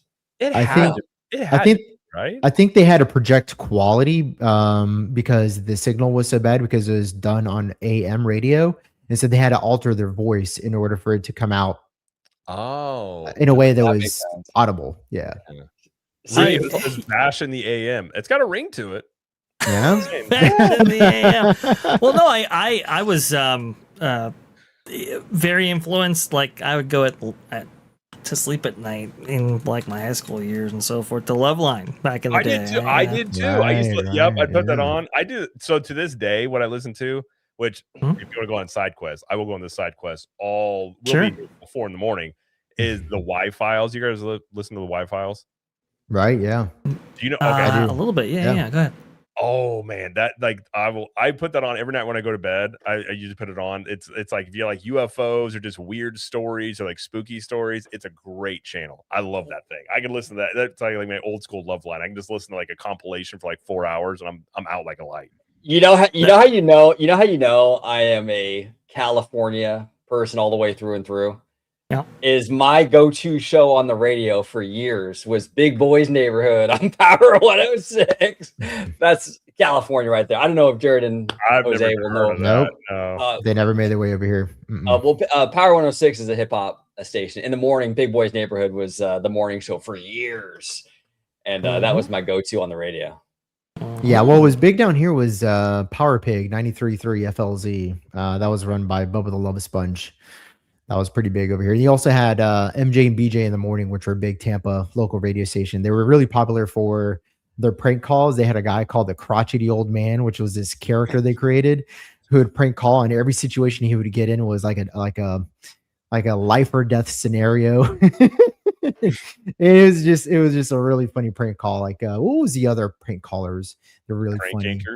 Crank Anchors. Who else was there? Did you guys ever hear Phil Henry? I don't think so. Phil Henry was hilarious. so. He did voice work, and he would host the show, but he would call in his own show with another voice. And it would always be like his other voice would be crazy, like this crazy call. And it's a stick though. It's just him. Wow. I heard those recordings and they're super impressive because it's like he's having an amazing conversation. Although it's with sound effects and voice work, it's pretty incredible right there. I can tell you, to give you a little bit of insight into something everybody watching might not know. I remember WW Pro talking to me about what he emulated his sound on, and that was like a combination between Micro and Rush Limbaugh. Is kind of where the pro voice comes from. Yeah, right. Mm-hmm. I always thought that was very interesting. I don't know if I emulate any one style or not, but you definitely have these kind of radio influences that certainly you can glean from, right? Because if they were popular in their day and they were very successful, why wouldn't you take inspiration from that and make it your own? Mm-hmm. Absolutely. Now, fun fact. I just want to say real quick, Rudio. I actually went to elementary school with Rick Dees' son, which is crazy, absolutely crazy. But fun Rick Dees? I've heard. Wait, is that? I know that. I've heard that name. Kiss FM. Okay. See, I'm from Missouri, so we had like the normal stuff, but I just grew up. My parents listened to I grew up on like Garth Brooks and like Brooks and Dunn. I can tell you all those songs in the '90s that they play them to this day. I know all the words because I was in the back seat as my mom's driving me to school, just listening to all that all the time. Absolutely. Ninja Turtles. I did go to a Ninja Turtle concert. Really? Oh, dude, it was cool. I remember it because it was. I had to have been I wasn't very old, but it was the night that Desert Storm started, and I remember my dad was listening to it on the radio on the way to the concert. Wow. Is that bad? And he was like, "No, it's fine." Okay. Okay, Dad. They would come from the stage and they had like their jean jackets cut off sleeves. I thought it was the coolest thing I'd ever seen as a kid. But That's amazing. I was a big fan of the Mickey Mouse Club, the '90s version of the Mickey Mouse Club, and they were touring around the country at like Targets. It was like a cross promo thing for Target stores. Anyway, long story short, I was like a kid, and I was like 13 or something like that, and my local Target, I went there to watch them perform in the parking lot, but it got rained out. California never gets rain, but this was the day it freaking rained. It got rained out, but it was really cool because they ended up having us like go inside the Target, and then they set up like a little area where we can like meet like the kids from the show and just take pictures and stuff. So I got a picture with Carrie Russell and her big curly hair. Oh, nice. Oh man, I was loving it. Man. I was like, oh hell yeah, dude. I think I told this story before. I actually met Brad Pitt and Jennifer Aniston when they were together. So I worked at this place called The Courts, And so I played, my AAU team played there as I'd worked there. So they had this AAU tournament, and Brad Pitt's brother. So Brad Pitt's from Springfield, which is where I'm from. His brother lives there, and he's a big philanthropist guy. He looks a lot like Brad Pitt. Like, you see his name, his face on posters, and it's like, is that Brad? It's like 2 degrees off of Brad Pitt. Like, he's not as gorgeous as Brad Pitt, but he's like a good looking dude. But Chad Pitt, the AAU girls team. Chad Pitt. Chad Pitt, basically. Yeah, I think it's, what is his name? It's not, what is it? I can't remember his name now. And so my boss comes up and he's like, "Hey, I need you to open the side door," which we never did. And I was like, "Why?" And he's like, "Brad Pitt's coming." And I was like, "Whatever." Like, I thought he was just messing with me. So I'm standing by this door and I see this black Lincoln pull up, and I'm like, "Huh." Guy pops out, opens the door, stands up, is Brad Pitt, and I was like, "Oh." And then you see Jennifer Aniston come around, and I was like, "Well, this is weird." So I opened the door for him. Brad Pitt, super nice guy. Jennifer Aniston was not. She was not very nice. We'll say that. But Brad was cool. Like, he came in, he like shook my hand and said something. And she just like acted like nobody existed, which I probably would too. But yeah, that was where I was like, huh, he's not very tall, which most actors are not. But he was like, I don't think he may have been like 6 feet tall, maybe like 5'10" or something. But you know, it was crazy. This was years ago. I was actually at Cedars-Sinai in LA with my mom. She had a doctor's appointment, and we were in the elevator, and we got in the elevator, and there was Ben Affleck and Jennifer Gardner in there with us. Oh, really? Wow. Interesting. How LA can you get, right? At Cedars, Yeah. you get in the elevator with Ben like, Affleck. "You're the best Batman ever," because I think he is. Yeah, 100%. That's fair. That's an objective fact. I completely agree about that. But all right, well, I think we're coming to the end of the stream. We've been going almost 3 hours here, so I will that way Jose and I can get to bed here because it's almost midnight our time. But a really good discussion. Appreciate you guys being here. Appreciate the chat being here, the super chats and everything like that. Greatly appreciate that. Before we go, let these fine gentlemen tell you where they can find you. Mr. Orange Grove 55, thank you for being here as always. And where can everybody find you? Yes, sir. Always a pleasure talking shop with you, gentlemen. I want to thank everybody in chat. Thank you so much. Yeah, Miss Organized West Side. Absolutely. Oh, Doug Pitt. That's his name. Doug Pitt. Thank you, Juliet. I couldn't remember it. Doug Pitt. Doug Pitt. But yeah, you can find me. You can find me right here on YouTube. Orange Grove 55, talking theme parks, studio, corporate stuff, all that good stuff. Right here on YouTube. Also on Instagram and X. Orange Grove 55. And big shout out to Showcase of Wishes, longtime friend. Love you, brother. And he is hilarious, by the way. And Vash, you can attest to that. Showcase is a funny dude. Go on his X. He's hilarious. He's a fantastic. Yeah. I'll check it out. Mr. Theme Park Philosophy, thank you for being here. And where can everybody find you and your big words you use? Sometimes when Jose talks, I'm like, I act like I understand the words he uses, and then I have to look up a thesaurus. That way I try and act smarter that after conversations with you. But where can everybody find you? Thank you, Jared. I appreciate it. I didn't think I used big words, but I'll take your word for it. You can find me on Theme Park Philosophy on YouTube and Instagram. I'm a smaller channel, so if you like to support smaller channels, go check that channel out. Subscribe and come follow my channel. Yeah, I primarily talk about theme parks, but from like a philosophical lens. So if you are into some more of those like cerebral concepts, no news, nothing like that, I'm just going to talk philosophy and theme parks, theme park philosophy. That's where you'll find me. Yeah, and I do want to say, Jose, I was going to say earlier, but now that we're closing out, I'll say it now. I like the new look, man. The hair, growing it out. Oh, thank you. Yeah. I am saving a lot of money by not getting haircuts. So. Have you thought about a slight, like a fan on low that just blows your face as you're on the stream? I'm just saying, that could be. I wear contacts, but I might have to wear glasses for the next show. Yeah, make that happen. If you can make it work, it'd be powerful. Just be like, where is the wind coming from? You look so right. I know, right? V-cut shirt. I'll bust out the guitar. Yeah. Perfect. Please do it and wear like a cut. I want you to wear a cut off jean jacket. That's what you need to do with the hair blown. Yeah, I like that.